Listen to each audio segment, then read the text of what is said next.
everybody. What's happening? It's your pal Howard. It's live Monday morning, and it is cold in New York. This is the time of year I hate.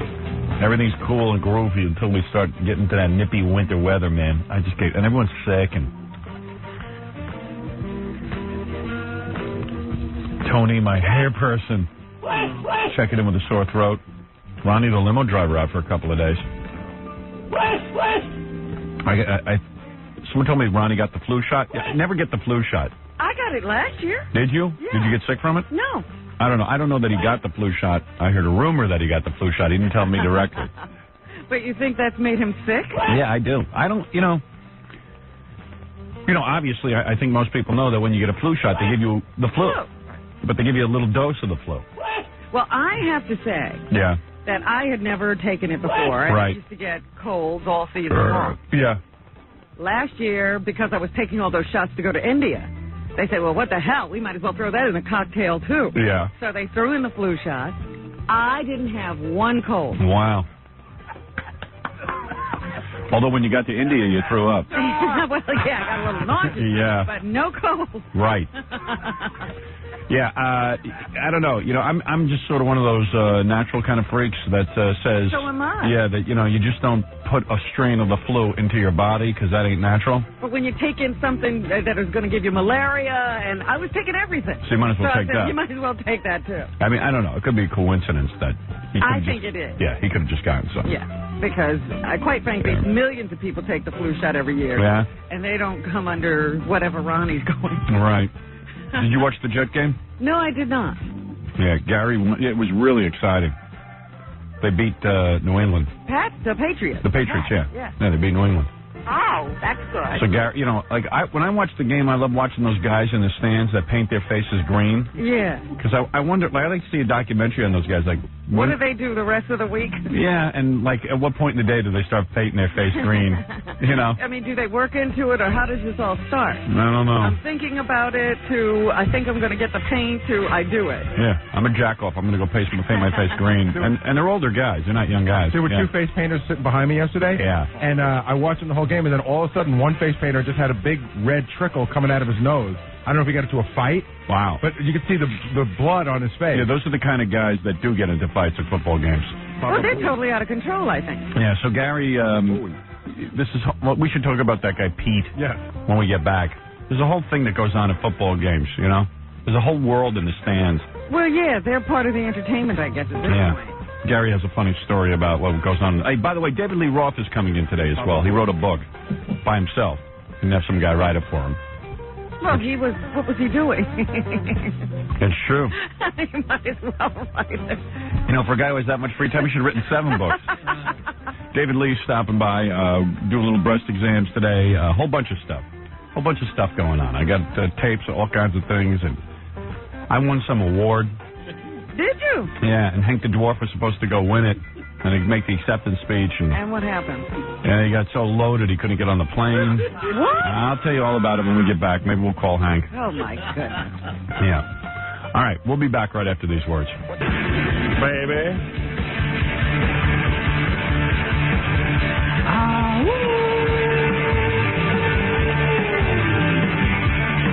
Salt and Pepper in the house tomorrow. Later on this week, Jenny McCarthy. Speaking of Jenny McCarthy. I like being from the Midwest. Life's pretty basic. I think we appreciate basic American classics. American cars, strong family values, and a good steak, an Idaho potato. We don't go for that radicchio and pine nut salad business. But I do like guys on Harleys and hanging out with my friends. Cool. She's not into radicchio. Me neither. I bet you she eats a lot of radicchio, because she lives out in Los Angeles now. She might have been from the Midwest, but I guarantee you she's eating radicchio. Is that a bad thing? She says it is. She's not into those radicchio. Right. And pine nut salad. I bet she's eating at least 3 or 4 pine nut salads a day. And dive, I'll bet. And Oh, it has tiramisu. When she gets here, have a whole bunch of radicchio for her. You know what I mean? Later this week, Sternak, more breast exams. All kinds of things. And, of course, Jenny McCarthy. I don't like guys that are bullies or those steroid monster types. Yeah, me neither. I like old guys with money. Yeah, like a really old fart who looks like he's near death. Yeah, some scaly old guy. Who's worth between $3 and $5 million. Chill out. I especially don't like the type that come up to me and say, "Call me babe, I can make you a star." Big turn off. I do like guys that show their emotions or basically tell you how they feel about you. I always like those Playboy videos because they always have that guitar music. Right, all of a sudden it comes up when you're saying what you like. Yeah, or the guitar music as you're naked. Anyway, that should be fun. That'll be good. Hey, before we get to that jet story,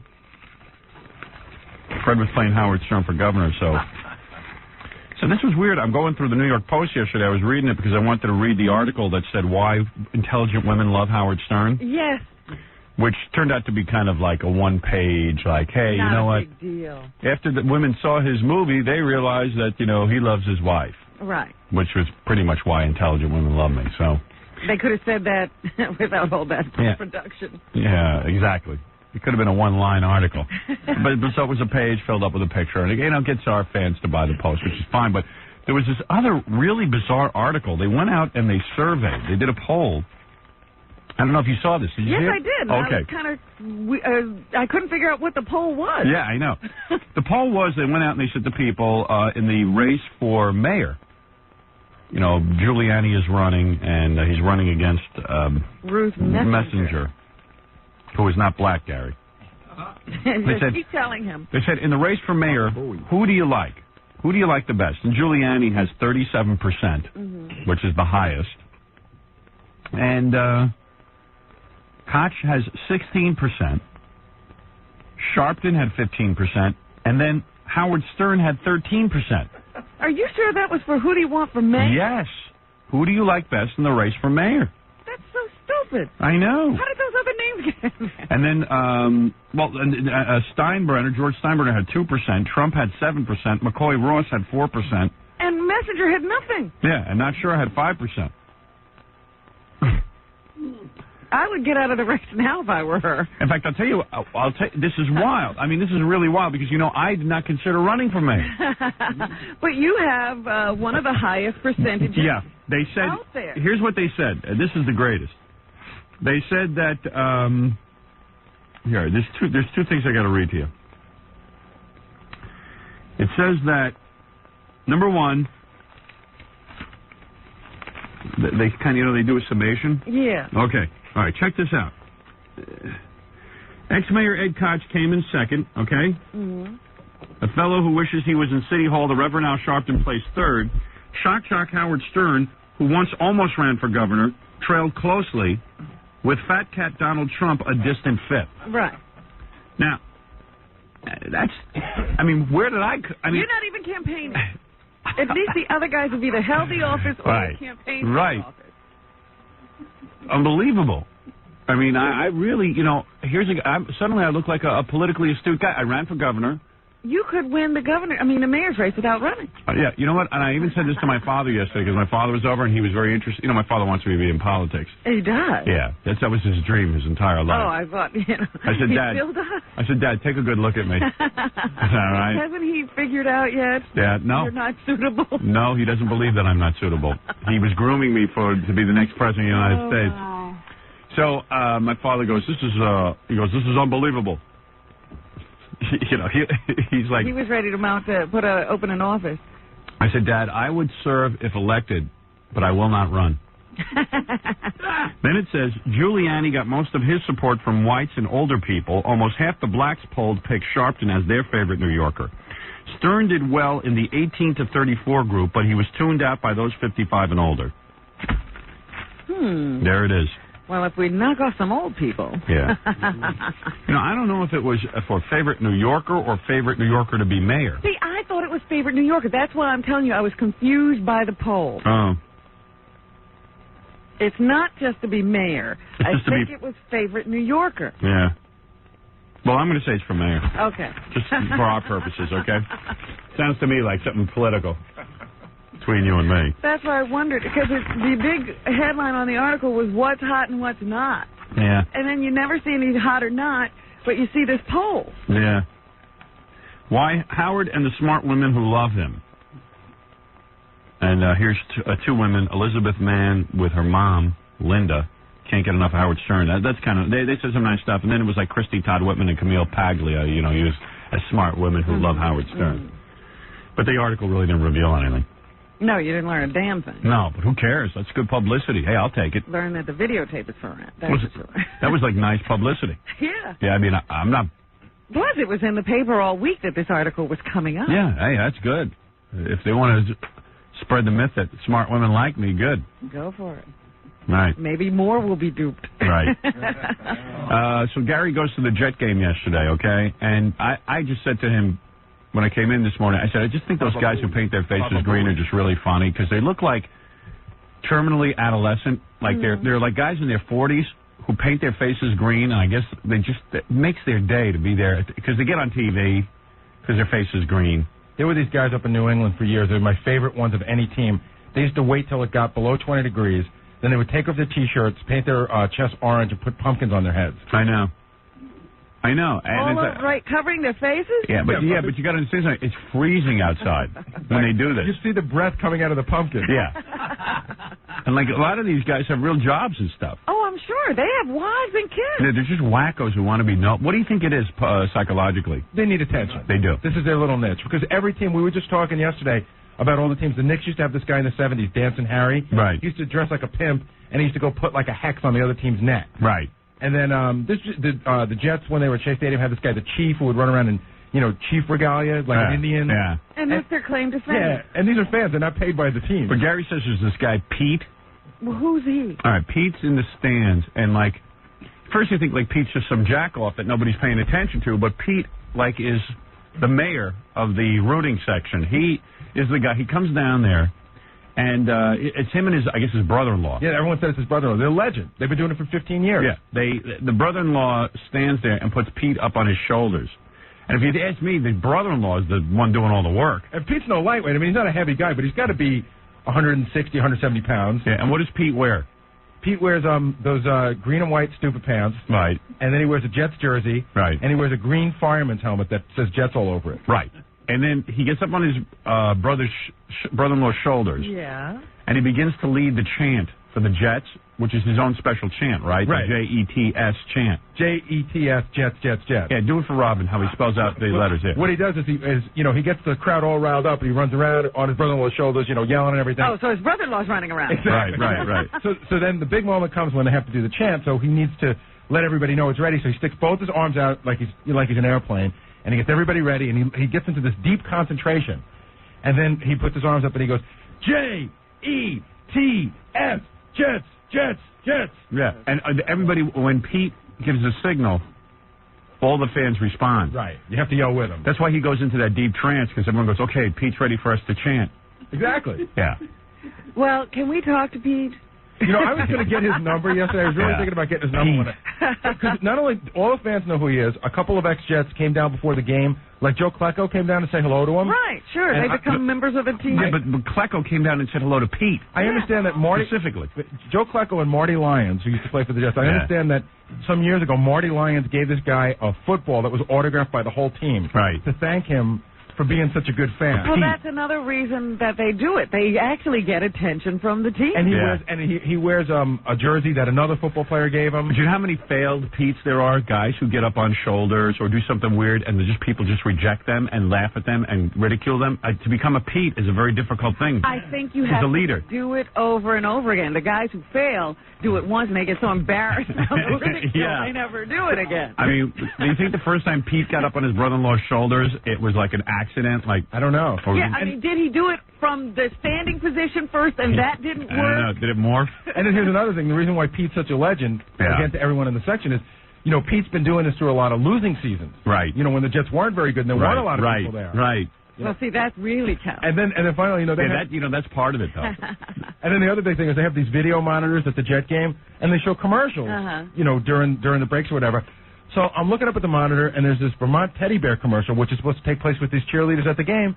And who's in the commercial? Pete. Pete. Pete's in the commercial. Yeah. Doing that chant. Pete. Pete. Like they couldn't get a fake. They had to get Pete. Yeah, had to get Pete. Hey, you got to have the original Pete. Yeah, the real Pete. Does Pete paint his face? No, he doesn't. Wow. He doesn't. But he wears a giant fireman's helmet. Yes. Yeah, And green and white. There were a couple of face painters behind me. All right. And then, it's I'll tell you, man, it's tough going to those games. There's lots of just really angry people. There was a guy that was like 3 rows in front of us, and he kept standing up during the game, just to look around and to be noticed or whatever. Right. So at one point, he looked back, and we just sort of gave him the signal, like, could you sit down? Right. And, of course, he grabbed his crotch and pumped it. Right. Like, in other words, hey, man, F you. Exactly. And these are angry people with money, because it costs money to be. Yeah, these are good seats. Yeah. I get these seats from the owner of this company. These are not, crummy It's always weird. A guy who doesn't want anyone else to see, and when you ask him to please sit down, he's like, F you. And we didn't, like, he comes to a public event. Yeah. Where other people are You there. got to kind of buy into the rules. And we didn't say, hey, idiot, sit down or anything. We were just like, we gave him the signal, like, could you please just sit down? And then he pumped his groin He at you. gave you a signal. Yeah, and then, of course, he's lucky someone can get up and beat his ass. And that was I was noticing him while the cops were going up to the level above me to get the guy who kept throwing unopened beer cans into the crowd and hitting people in the head. Yeah. But, They were full? Yeah. And, that's kind of funny, too, because, they talk about, like, peace on earth and all this kind of stuff, and like, guys can't even sit through a football game without killing each other. Well, the other really funny thing is, you can only buy 2 beers at a time, and they cut you off, like, the beginning of the second quarter. But what happens is, like, I wasn't drinking yesterday. My buddy was drinking. Right. And I wasn't drinking. But he wanted a lot of beer, so I went up with him, and I bought 2, and he bought 2. That way he had 4. Right. He had them under the seat. Yeah. You never get out of school. No. You're never an adult. No. But guys do that like crazy. I take life way too responsibly. But obviously people need to be controlled. Yeah. Hey, here's a guy got stabbed at the Jet game yesterday. Oh, my goodness. Yeah, this guy got stabbed. Hold on one It second. must have been a good day. Hi. Hey, Jeff. Hi. Yeah. What happened to you? Well, I was online going back to... It had to involve beer. I guess. All I know is that I'm online to get onto the bus to go back to the Port Authority. And then I'm passing by a guy who's on the ground clutching the right side of his chest, and there's blood on his chest. I don't know how it happened, but the word on the line was that he was stabbed by 2 guys. I don't know how it happened, but all of a sudden this guy is just laying on the ground, breathing heavy. So it didn't happen to you. Oh, no, it didn't I happen. thought you got stabbed. What? I thought you got stabbed. Oh, no. I told Sterling John that. I said I saw the guy. Yeah. That he was down on the ground. I didn't tell him he was down on the ground. I told him that there was a guy who... All right, whatever. Well, I wonder if he stopped and helped the guard. Does he just look and then get on the bus? Yeah, I had to cut him off, though. He was now going to go tell me the whole story again. Even before the game, like, my buddy brought his van. There were like 4 of us, and we got like a big hero. Yeah. We were eating, because there's people out there with barbecues and all sorts of stuff. Right. Then this guy pulls up next to us. He's got like one of those wild sound systems, and he opens up his trunk, and now the entire section has to listen to Jimi Hendrix's greatest hits. Yeah, I know. You got no choice. You're locked in. And This is why you should stay away from the public. Yeah. Well, that's why they have it on TV. Sheesh.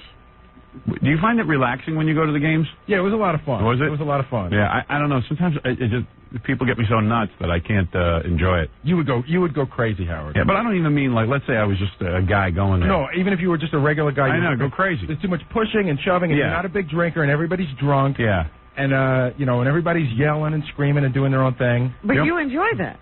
Well, I just stay out of the way. Right. I just want to see a good football game. I wouldn't mind sitting outdoors and watching a football game. That's But kind of not fun. with people. Yeah, if they could just keep everyone away. That's why I don't go to concerts anymore or anything else. Yeah. You can enjoy yourself. The game. But anyway, the Jets won, and that was a pretty good game. Great game. Because they were behind for a while. And then all of a sudden, man, they threw 13 straight passes. Well, that was what you and I were talking about the other day. They threw in the backup. Yeah. And the backup, he had nothing to lose. Backup QB. Yeah, Foley. I kept thinking of you because we call you Fa Foley. And every time the guy would go, Foley. See, you could go out and start a Fa Foley thing. That's right. They were like chanting his name. People, they were chants of Foley for governor. Really? They were going nuts. He should be governor. After, of course, the great George Pataki is gone. Yeah. And then the Indians won? Yep. Yeah, I didn't watch that game. I went to bed. I watched some of it. You watch a Giant game? Nah. They won in overtime. My parents came over. It was my mom's birthday and my niece's birthday, so we had a little party. Had a little celebration. We always do that for the kids. Well, the kids are getting pretty old now. Yeah.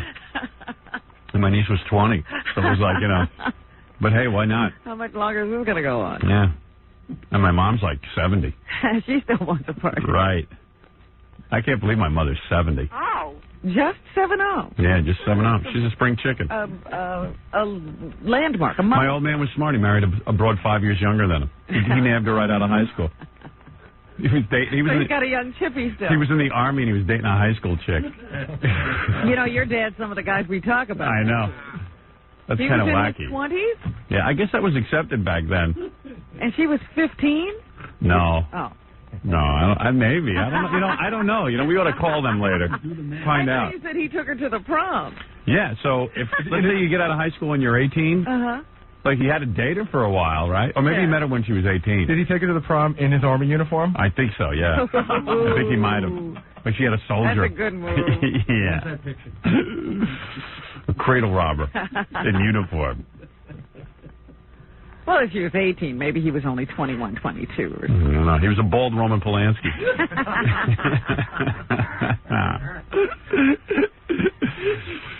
That's always weird to see these Army guys with high school chicks. It's kind of sad. For who? The father? Yeah. Yeah, imagine, my grandfather didn't like my father. Is that right? Yeah, my mother's father didn't like him. Why? I could see, is it friggin' uniformed man? He's a guy in the Army picking up his... on his chin. No, my grandfather, my mother died when, my mother's mother died when she was 9. Yeah.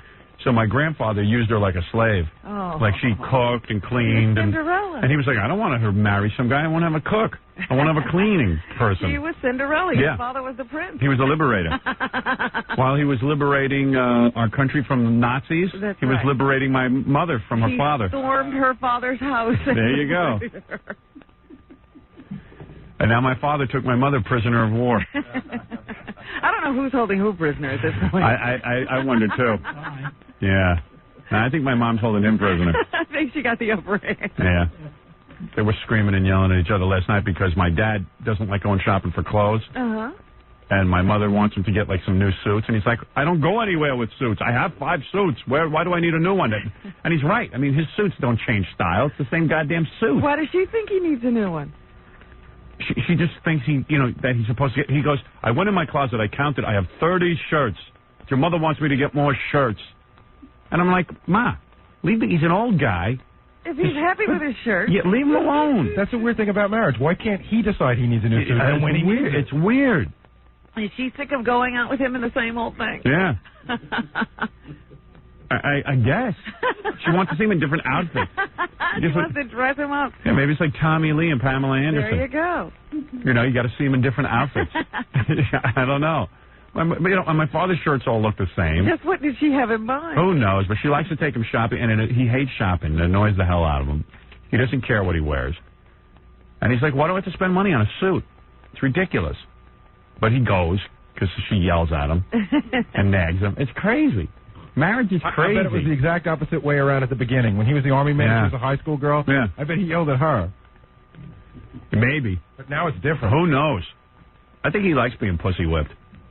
But he's used to it. Or he's used to it, or it's just, at least it gives him something to do. Maybe he didn't like it at first. Yeah, but at least, like, it's somebody who cares. You know what I mean? It's exciting. Yeah, you can look at it that way. Like, wow, look, there's somebody who really cares what I look like. The whole world doesn't care what he looks like. Maybe he puts up a fuss just to make her carry on more. Yeah, it's like kind of neat that at least there's one woman in the whole world that cares what a 75-year-old man looks like. Who's looking at him, really? No one. No one is. That's what he said. There's a woman who's wild about his look. Yeah, like she's like, look at those pants, Ben, and I'm like, what? Look at them. They're the same as all those other pants. How can you wear those pants? We're going shopping. No, I'm not going shopping. And it's a whole thing. Yeah. But he ends up going. So he really wanted to go in the first place. Yeah. One day I think it's an act. One day he's going to go out and just buy a camouflage outfit and blow everybody away. The entire family. And then I turned to my mother and go, Ma, why are you making the guy get a suit? He doesn't have anywhere to go. He does, too. I said, what, 2 times a year he's got to wear a suit, and he's got 5. Where do they go? I don't know. Do they even travel anymore? They used to go to Roosevelt Field. There used to be this clothing store they used to go to because my mom used to bring me there when I was in high school. And sometimes we used to go to Big Man, Tall Man. Oh, dear. That was always bad. My dad would go to Big Man, Tall Man for jackets and stuff, and he's only 6'2". I'm 6'5". I'd go with my mom and my dad to Big Man, Tall Man. That's a cute Oh, my God. outing. I used to be so afraid I'd run into someone from my high school. Yeah. See me at the Big Man, Tall Man shop. Your mom. Yeah, with my mom. Leading you around. Yeah. But I was really bad at buying clothes and stuff, and I had to go buy suits when I had that job at the advertising agency. Oh, so you took your mother with you? Yeah, my mom came. You didn't think there was anybody at the store who might help? And we bought the faggiest suits. Well, that's what I'm saying. Why would you take your mother? Because I didn't care. I was depressed. I mean, I bought the faggiest suits. Without her, there might have been some hope of you getting a good I know. I needed somebody's opinion. And then, and like, I would buy, like, my mother would go, don't get black or blue. Get burnt orange. Oh, my God. Like, I'd have, like, a burnt orange suit. Kidding? Yeah. Oh, jeez. She has the worst taste. You should have seen what I wore to that advertising agency. I can't even imagine. 6'5" and orange. All right? I look like a clown. I look like the Joker in Batman. Really? Yeah. Oh, a young businessman. Oh, in an orange suit. Yeah. That's our account executive. Yeah, there he is. Mr. Advertising. There's the new guy. Oh, God. And like, she dressed me like my dad, you know?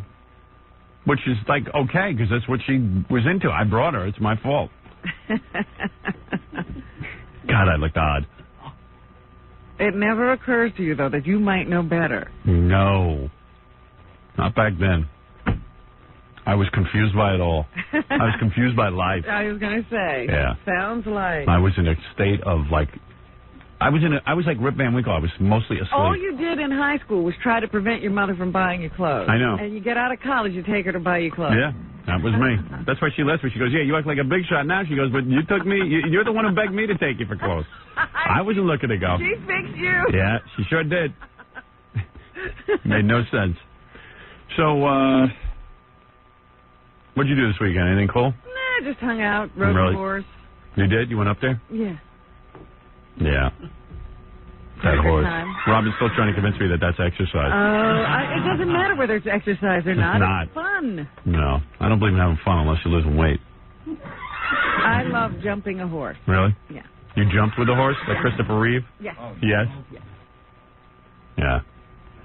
My little Blaze is a good jumper. Mm-hmm. Ever fall off this weekend? Did not this weekend, no. But you have fallen off. Sure. And you bounced. That's what you said. You bounced on your butt.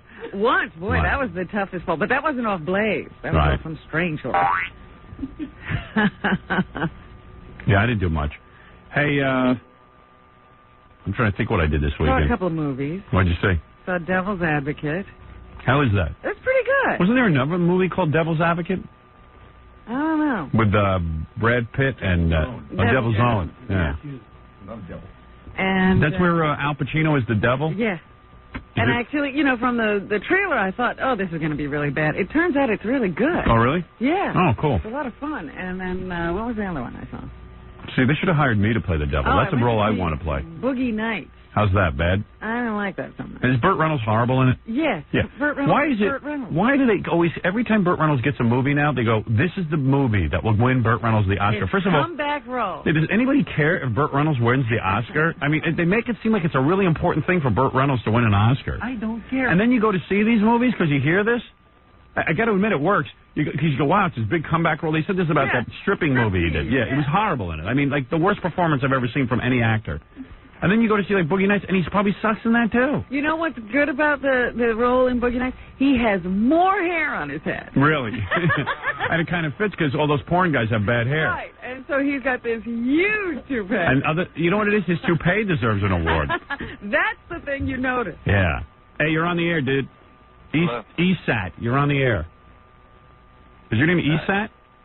No. Oh, what is your name? Steven? Steven. Yeah, that's right. So is there ESAT? No, this is Steven.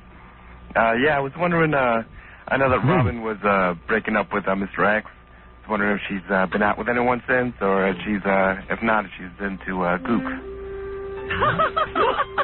Gooks? Yeah. Well, I'm a Gook. And, Oh, my goodness. You're a Gook? Did she ever consider it? Did you ever date a gook, Robin? I have not, but I would consider it. Sure. She would. Well, there you go. Learn something new every day. My. What is a gook exactly? I don't know. Is that a Korean or? Who knows? There's all kind of gooks. I guess. No, gook is Viet Cong. Really? Or Korean. I guess. Who knows? I'm not into that. Eric? Yeah, how you doing? What can I... Huh? I don't know. John's completely... Who's working the computer this morning? They're going to get a special award from me. It's called the Golden Fist Award. Oh, my. Unbelievable. Yeah. ESAT, you're on the air. This is ESAT. This is ESAT. Yeah. Go ahead. Yeah, how's it going? I got this theory about deodorant, not deodorant, antiperspirant. Yeah. Because it's National Breast Awareness Day. Yeah. Or month. I'll be checking a woman for... I'll be checking a woman for breast cancer. Aluminum causes cancer, like that has that aluminum trioxide in it to stop you from sweating. That's totally unnatural. I believe that's why the American women are having a cancer epidemic. And what about men? Why wouldn't they be getting it? Why? Well, they don't have the lymph. We have lymph nodes there too, but we sweat past it a little.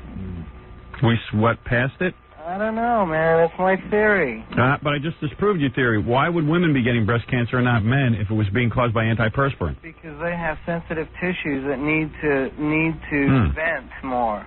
Their breasts need to vent? The lymph nodes. Oh, I see what you're saying. But don't we all have lymph nodes there? Okay, check it out. Okay, Howie, anyway. No, wait, Robin. Don't we all have lymph nodes? Because you know what? He's saying that women need that more. I would almost buy into his theory. I could buy into that. Hey, maybe, that doesn't sound so crazy. Maybe antiperspirant. He won't let me talk. Well, but check it out. But I'll just talk over him. I don't care. I know other shows. I know what it is. I have a theory. Here's my theory. Okay. That people who use antiperspirant can't hear so good. No, here's my theory. I'm on drugs. I'm in a hospital. I'm totally out of it. I'm done. People who call our show can't hear me on the phone. Is that true? Yeah, if I called in right now, I was going to go do this. Have you answer the phone? Yeah. You couldn't hear me right now? Everyone who calls me says, it's very hard to hear you when we call in. Oh. So that's why the show sounds so horrible. I've made this. I've already gone to Richie and Scott the engineer about this 50 frigging times. Probably Tom Chiasano 5,000 times. And they say there's a problem with boosting the level? No, they just say it's fine, or they don't care, or they don't fix it. But they don't understand it affects everything on the show. Yeah. My sister said that when she called in, or when you called her, it sounds like you're so low that it sounds like you're kind of away from the telephone asking Robin the question, and that's why people don't respond to your question. Yeah, it should be loud and clear. This is the 90s. Horrible. Yeah, it just...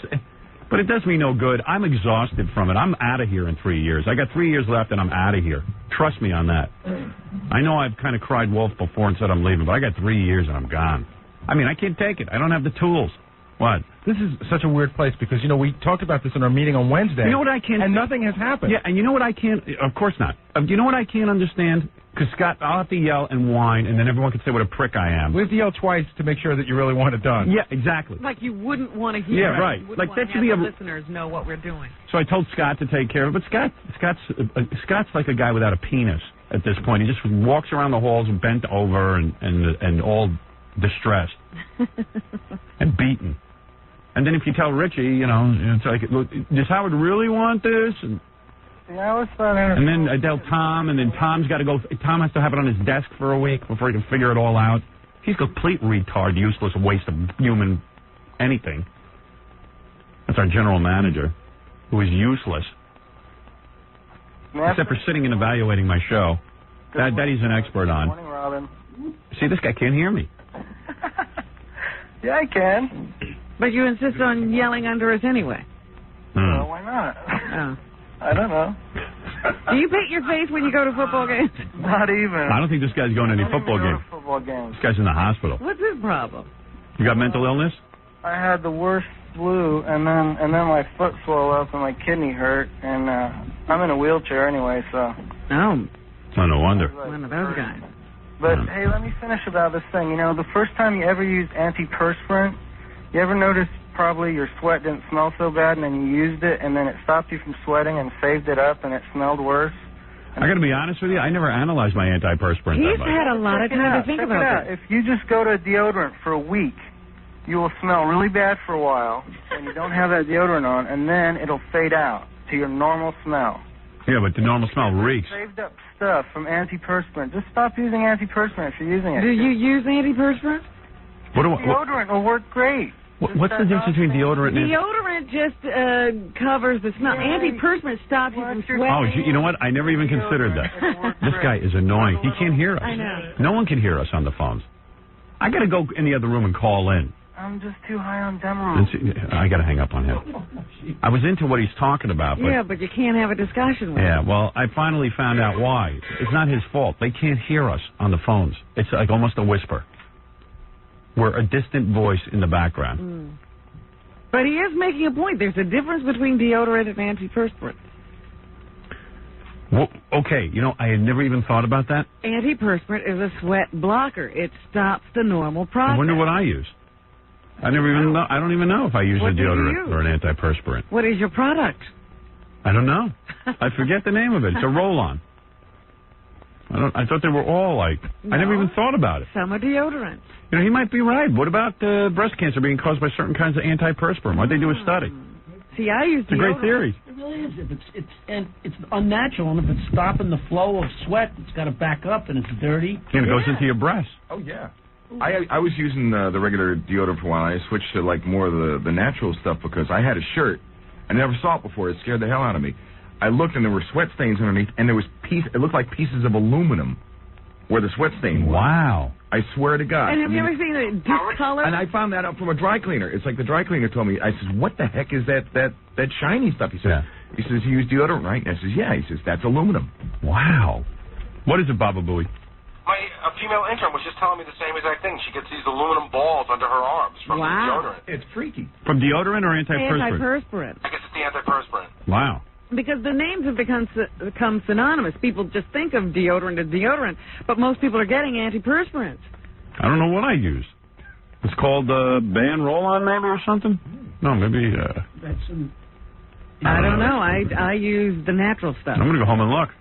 For a while, I was using that crystal. You ever seen that crystal they sell in health food stores? Crystal and meth? They say it's a deodorant. No, it's a rock. You wet it and you rub it under your arms as opposed to deodorize things. Finally, we just cured cancer on this show. We've always joked about it. Go get the crystal. Yeah. Galileo in a wheelchair called in and figured it all out. And we had to hang up on him. Yeah, because he couldn't hear us. That guy's a genius. ESAT. I'm going to really just start using deodorant.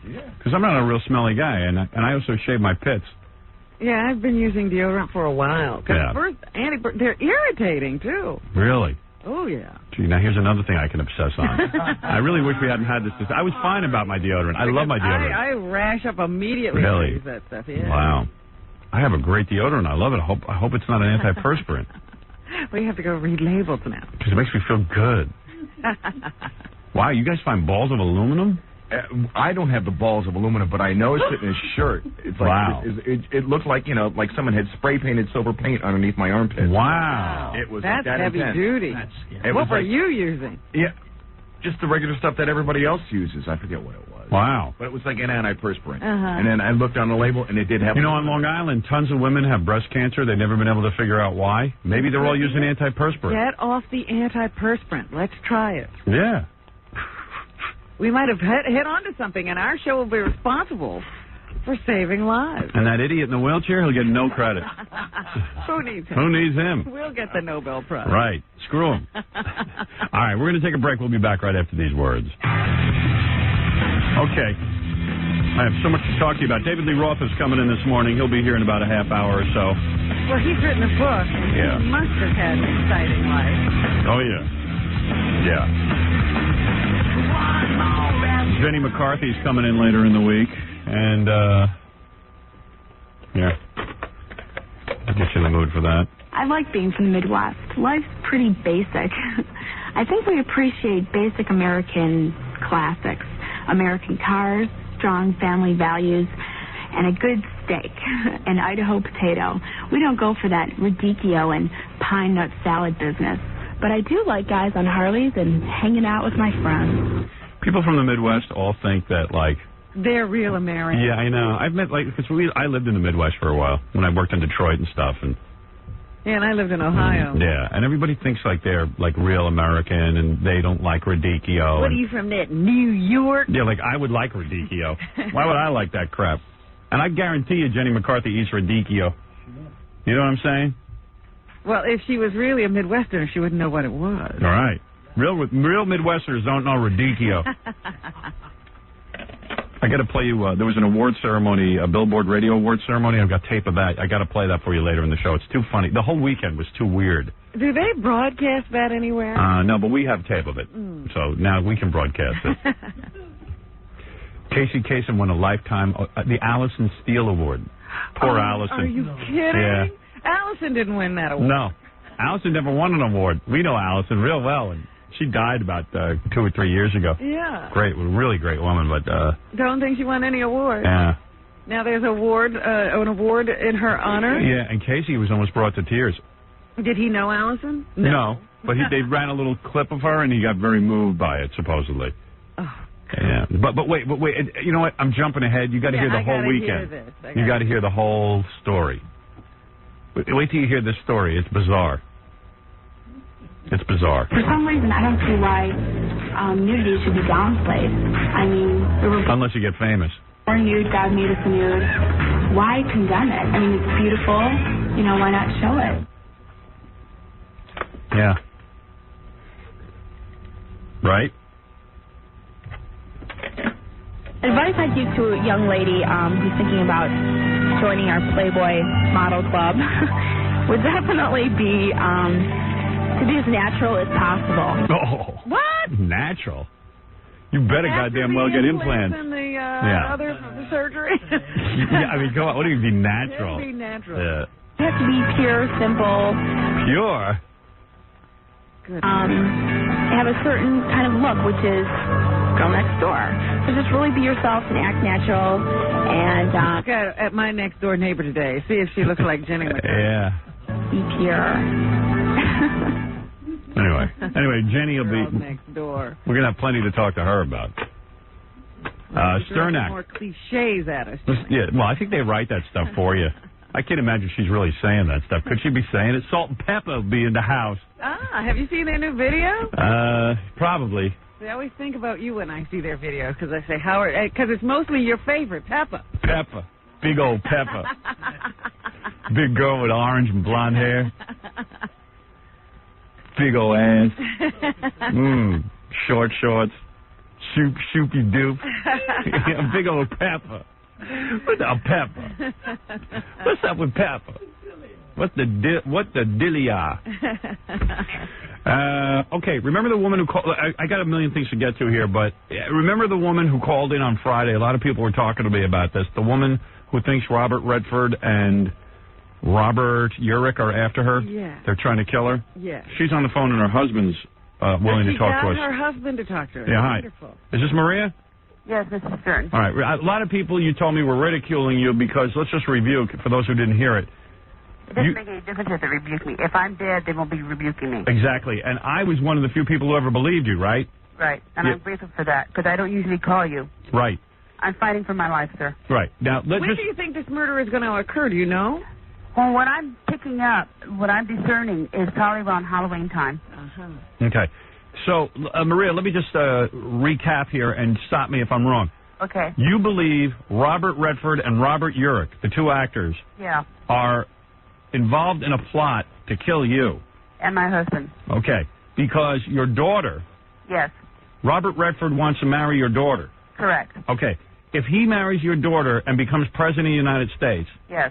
By the way, notice how I remember every detail of this. This is how seriously I took this woman. Thank you. If Robert Redford, who is trying to become the president of the United States, marries your daughter, and she becomes first lady... Yes. They want you out of the way. Why? I'm half black, and he is a racist, and he doesn't think much of me and Tim as parents for Joy. Right. So you just rather eliminate her family. All right. Right. We also determined on Friday that you believe Ronald McDonald could be involved. No, I didn't say anything. You brought it up, and I said I don't know anything about him. About Ronald McDonald. Yeah, I don't. It's just a clown at McDonald's. Right. But what about him? There's nothing there. Oh, he's not involved? No.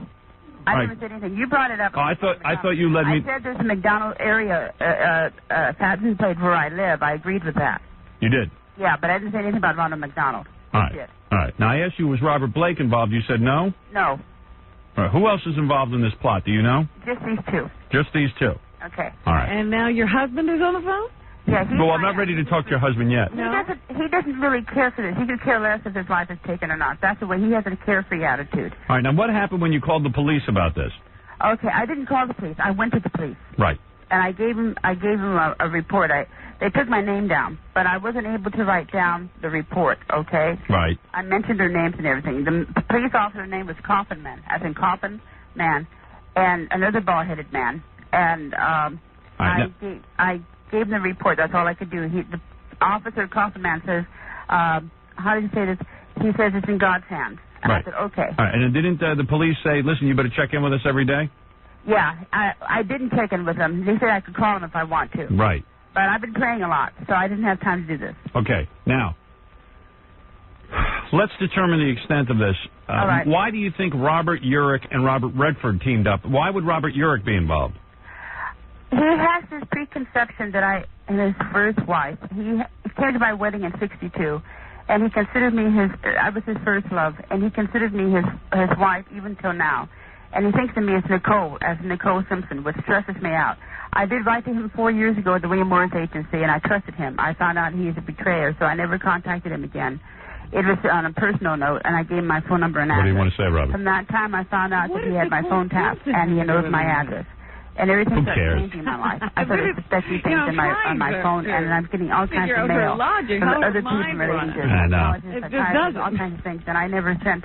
I think she means that Robert Urich, but I know that since she was the first one, Robert Urich's trying to kill her like O.J. killed Nicole. Well, how can I say I that? don't know. You're thinking he has a bad mannerism. Are you saying? Okay, I'm just trying to understand. Are you saying that Robert Urich looks at you the same way O.J. looked at Nicole? In that sense, yes. Oh, I see. All right. And but why would he think of you? I haven't seen this person in 35 years. Okay. And he came to my wedding. He was just a kid then.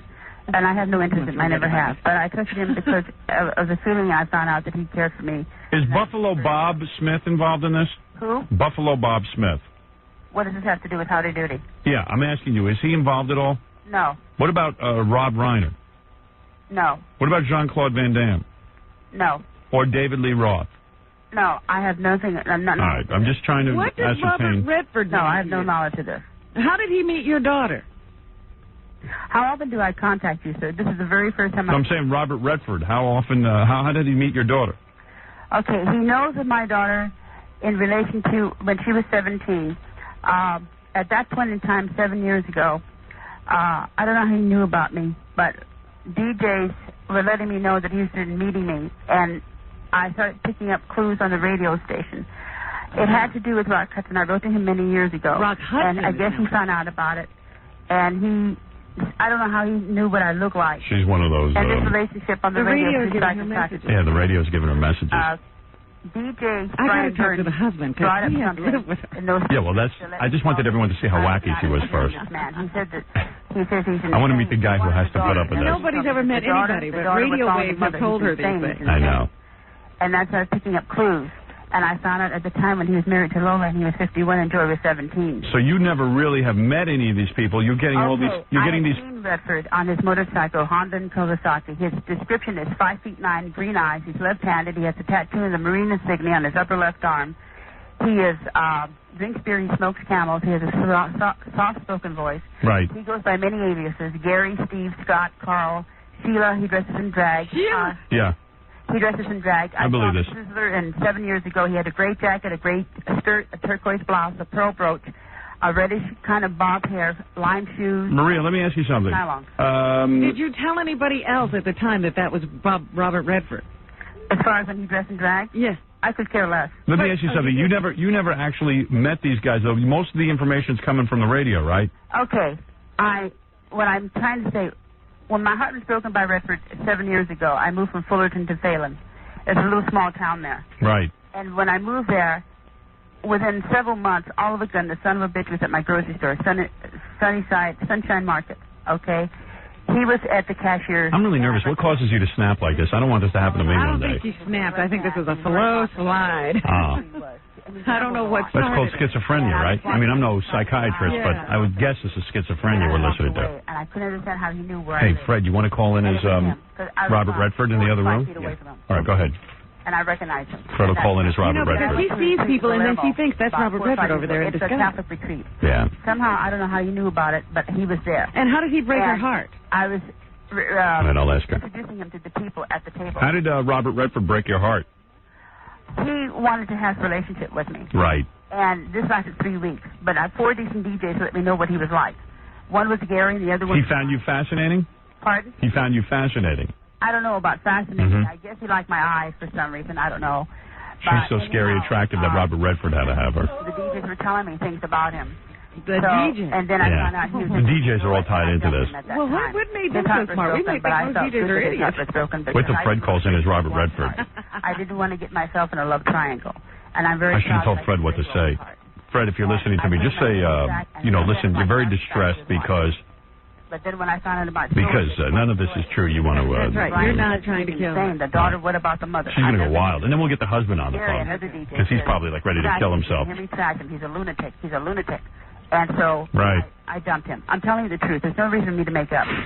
All the psychological abuse this man has put me through the radio. He controls radio stations. He can let you know Right. that you're going to be dead. Hey, Maria, you're not going to believe this. Robert Redford is on our other line. He wants to get on. What I want you to do, is there any way I could appear on your show with him there?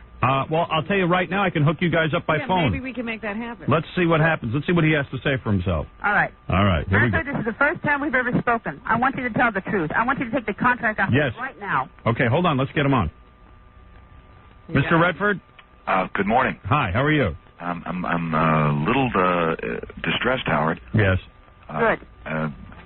Very good. I got a call from my publicist over the weekend. Yes. And she said that she heard your show. Yes. Now, she says that you took out a contract on... Did you take out a contract on this woman? I don't know where this woman is coming from, Howard. All these... Do you want to talk to Mr. Redford? All these things are just like totally... Maria, are you there? Yes. Can you hear Mr. Redford? Yes, I can hear him. Yeah. Do you want to say something to him? I don't think I've even ever met this... No, she says you've never met. She got information over the radio waves. Have you ever dressed in drag? I mean, for a role in a movie. No, you dressed in drag in Sizzler at my steakhouse in Harbor 7 years ago. That's how I usually go out to dinner. I mean, In a dress? I mean, Howard. I mean, when you go to Sizzler, you go in a dress, Mr. Redford. Howard, this woman. This woman has never spoken to you before, and she wants to say something to you right now. Talk about your daughter. Go ahead, Maria. I want you to back off Joy. You're 60 years old, and she's 24. I know you've been interested in her since she was 17, and I'm standing between you and her. Back off and take the contract off me right now, in front of the media, right now. Can I ask a question, Howard? Yes. Obviously not the last name, but what would this woman's daughter's first name be? Well, she doesn't want to say that. She just said it. Oh, yeah. What was it? Joy. Joy. Joy. Yeah. You're denying, Mr. Redford, I know you have to go. You have limited time. Right. You are denying all of this? This is totally I mean, I don't know if it's a fabrication. I don't know if this is some sort of extortion plot or... I could care less about your money. I dumped you years ago, and you were a billionaire then, and I dumped you then, and that was 7 years ago. So, Maria, you're saying you did have sex with Robert Redford? No, I did not. And I dumped him. Now, when you dumped him, in other words, then you do know him? I knew him from the radio station. I knew him when he followed me on the Kawasaki motorcycle. All right, Robert Redford. I don't own a Kawasaki motorcycle. Yeah, what is it, Robert? Do you run radio At that time. Robert Redford, do you run radio stations? I have various business ventures, but I mean that would be in the hands of my accountant. I don't know. You don't even know what you own. I have no idea. I mean, Redford, why don't you go back and drink some more coffee? Really? Yeah, okay. Could you say no to anything, Mr. Redford? Mr. Redford, I know you have to go, so thank you. I am directing right now. All right. So, but I just wanted to thank you, Howard, for this opportunity. Maria, do you want to say anything? Howard, if there's a plot here, I think it's against me. Right. I mean, there have been some people in Hollywood who have had a plot against me. Who would those be? The Jews? No, actually, believe it or not, there are some people, I don't know if I should name names. Redford is out of touch, too. Yeah. But, Maria, is there anything you want to say to Mr. Redford? If I am murdered around Halloween or any time, my life will be in your hands, and people will believe me. You tried to murder me last year. Thank you. You tried to murder me in 1993. I took the story last year from you. Who is after you, Mr. Redford? Larry King. Right. Patty Davis Reagan. Right. Now, you're telling me there's a plot against you. Yes, there is. Right. By Larry King. The only true fact is that I actually am planning to run for a political office probably in the next 3 or 4 years. But Larry King is trying to get you. Yeah, well, see, Maria, he's got his problems, too. No, yeah, there I'm not interested in his problem. I'm interested in my life right now. All right. Thank you, Mr. Redford. Maria, hold the line because I want to talk to your husband. All right. Thank you, Howard. Thank you, Mr. Redford. All You right. think he's going to tell the truth on the radio? Give me a break. Give me a break, too. You're right. You definitely tripped him up, though. Did I? Yeah. How do you know that? I can tell. Well, the DJ. The DJ thing threw him, I think. I did? Yeah. All right. All right, let me talk to you. Let me talk to your husband. Let me put your husband. Okay, he's sleeping right now. Just a second. All right, go ahead. Howard, I want to thank you. I really feel good with you talking. I'm very grateful. Yeah, no problem. All right, just a second. She might I care one way or the other if his life is taken, but I have to. No, I care. Don't worry. Hey, let me tell you something. What? You know what? I figured out how to cure schizophrenia. How? You just you believe everything they say, and you put them in touch with the people, and then they feel better. I'm telling you, that's how we cured my grandfather. Here he comes, Howard. Oh, thank you. I think my grandfather. Hello. Yeah. Hey, is this Maria's husband? Yes. Hi. How you doing? Pretty good. You gotta be flipping out, huh? No. I mean, do you believe any of this? No. Do you believe Robert Redford is trying to kill your wife? No. Do you believe that Robert Urick's trying to kill your wife? No. So how do you deal with How do you deal with it? I just made up my mind to live with her, that's all. Right. And what do? You just tell her, hey, is she good looking? She was good looking when I married her. Really? Yeah. So maybe that's it. So it's like somebody just to, have sex with or something? No. She's been true to me. Right. Does she talk about this day and night? Sometimes. You're a good man, I got to tell you. Well, here's a guy who takes his marriage vows seriously. She wasn't always like this, was she? No. Yeah. I mean, the priest said for better or worse, and you stuck by her. Yeah. Right. Yeah, that's pretty good. I tell you, man, I would have left her years ago. You deserve some kind of an award. You're the husband of the year. No, thank you. You really are.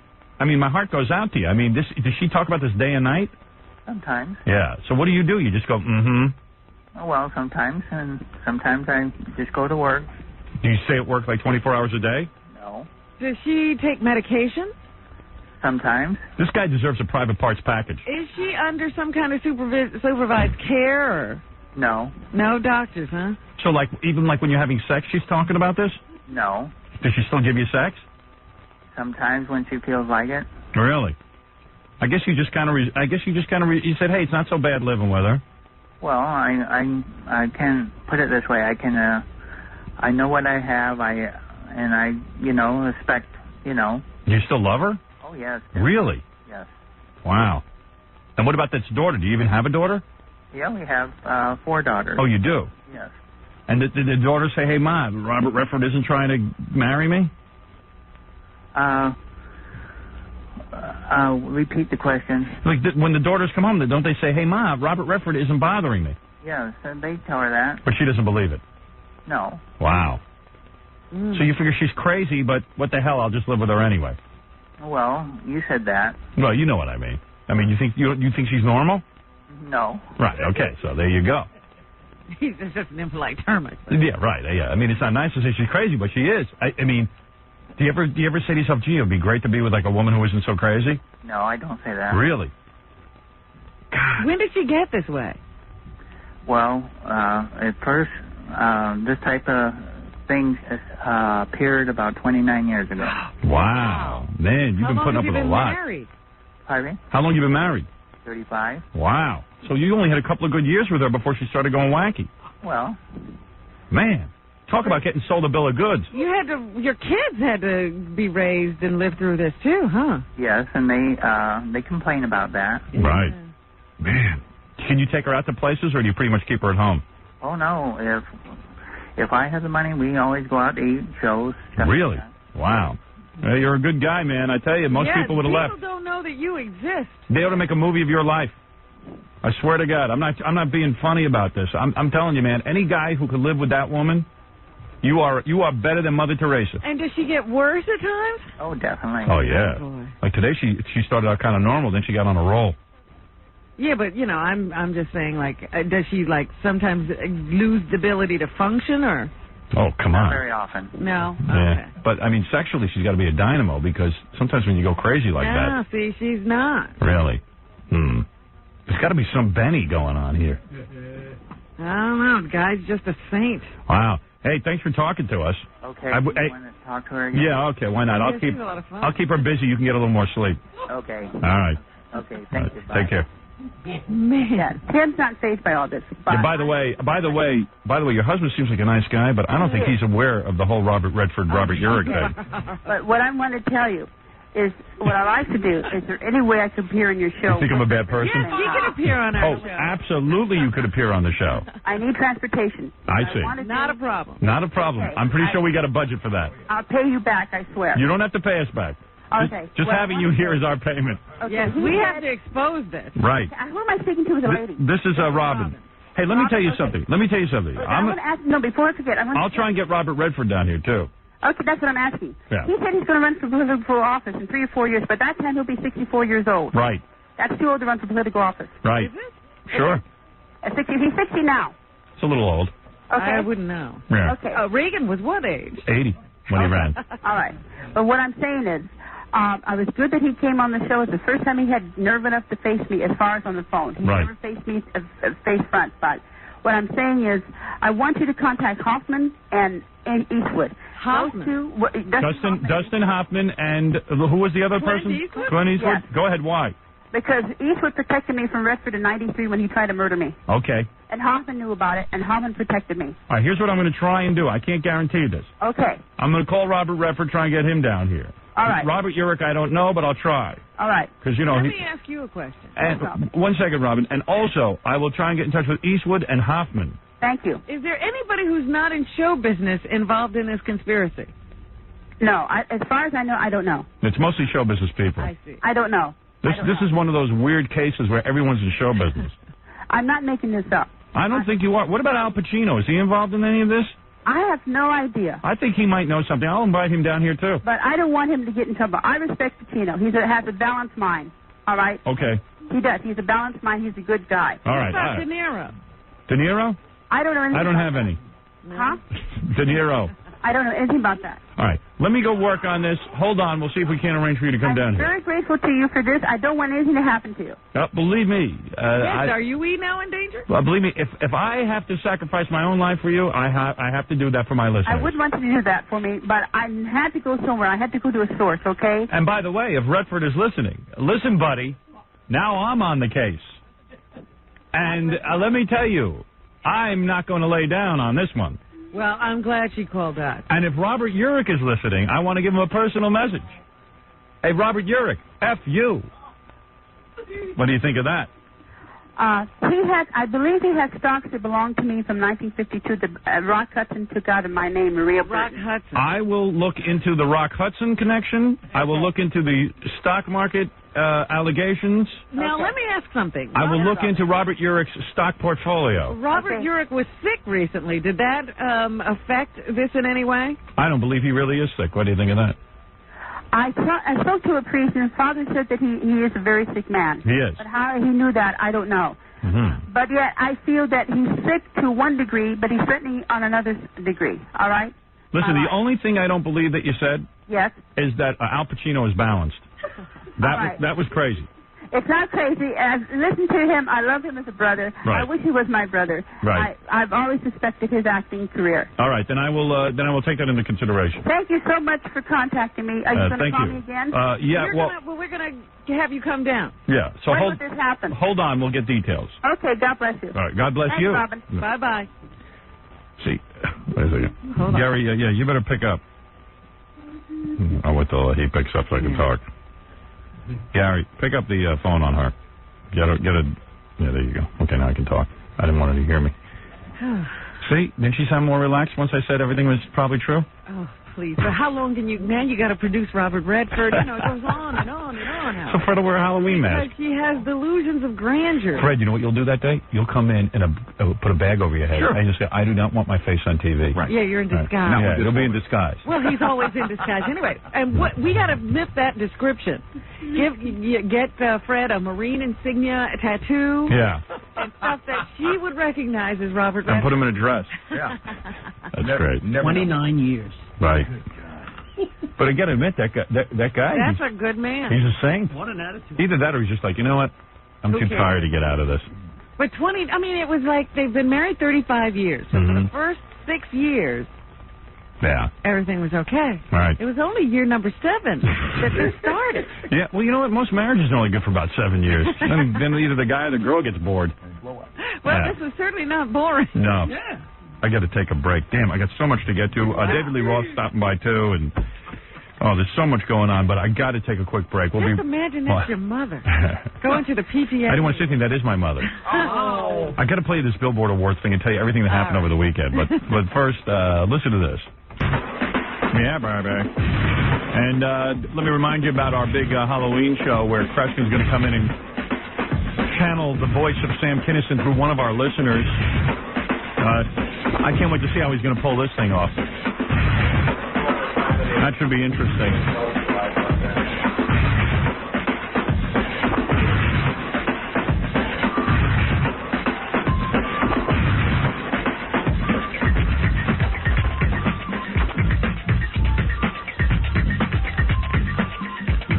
So,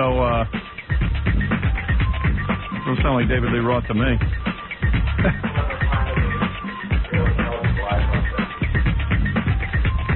Not unless he's into something. Whenever I come in here, there's like energy coming from here, Howard. Most people have an aura that's like yellow or pastel. You have an aura like burning rubber. Yeah, I do. That's very true. When you walk in here, it's like this is like the energy. This is a barrage here. It's hard to believe when you walk in here with the energy that's coming out. Rubber aura. And this is my first time in the brand new studio. Yes, isn't this professional? Well, I used to know my way around. Now you walk into this. This is like a tarmac. This is like a launch pad. Yeah, people are. Anybody who's been up at our old studio can't even believe that we have this much room. It's like, wow, like maybe this is a real show or something. Yeah, this is kind of It's for the strippers? Yeah. In fact, we put a runway down for all the strippers. Why don't we have a pole at this point? Yeah, why don't we get a big stripping pole? You should have a pole that goes up and down. You could have that installed. I'm playing some of your greatest hits. What do you think so far? Oh, hey, come on. Who can argue with you? You know, I was at my gym the other day, and they were playing the Van Halen greatest hits, which is half you, half Sammy or something. I don't know how they split it up. I get this. This is like getting is this Pope 4, Pope 5, Pope Pius, whatever. Which singer is it? Gary? I know. Yeah. Cerrone, what? It's weird. It is weird because. Which Van Halen is it? Yeah, but everyone sits there and goes, man, the David Lee years. Of course. Boy, those were the years. It's a little difficult to tell who's even in the band now. When I was up there, I used to jam with a guitar player and a drummer, and now I'm jamming with therapists and psychics and wives and household pets. And one of the things I read in your new book that surprised me, you went to a psychiatrist when you were 6 years old. Is that true? Maybe I missed the date. There was probably closer to 5 years old. Oh, really?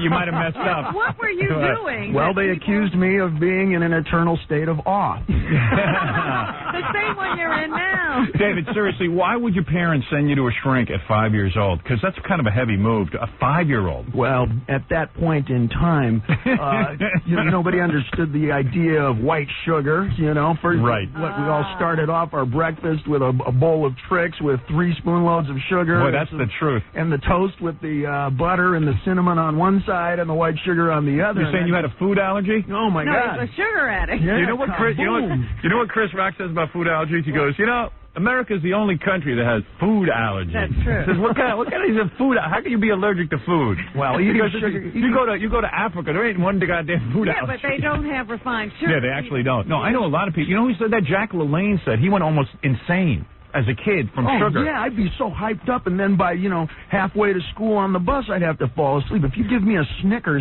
you'll get 20 minutes of my best material, and then I got to fall asleep. And you don't want to keep me awake. I bet your parents had their hands full, man. It must have been something at 5 years old. Did they have any other children? Yeah, you got a sister, right? Yeah, absolutely. And your sister's a nutritionist. Yeah, that's right. Which really helps because she can keep David Lee in line. Yeah, she knew. There's a little bit of a yin-yang thing coming there because the basic 5 food groups to me mean sugar, starch, fat, grease, calories in alcohol.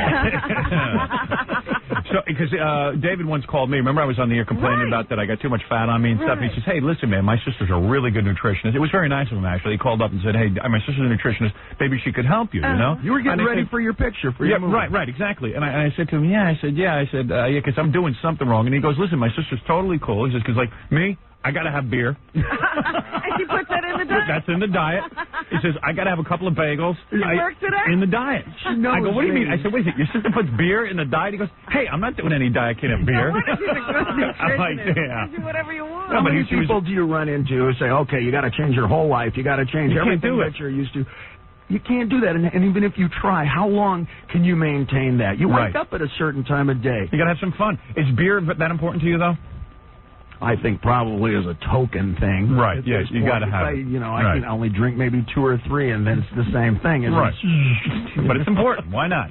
That's absolutely true. It's symbolic, Oh, hey, by the way, I haven't seen you since my movie premiere. I heard you walked out. You got angry. No, I did not get angry, and I did not walk out. What happened is we were the last ones to be seated in there because the seats that we had the screaming, hysterical throng that only a Howard Stern vibe can produce, right. And people said, "Oh, sure, just sit down right here with your back to these people. They're about 1/2 of a foot away from you." And everybody's screaming and grabbing and doing the whole thing.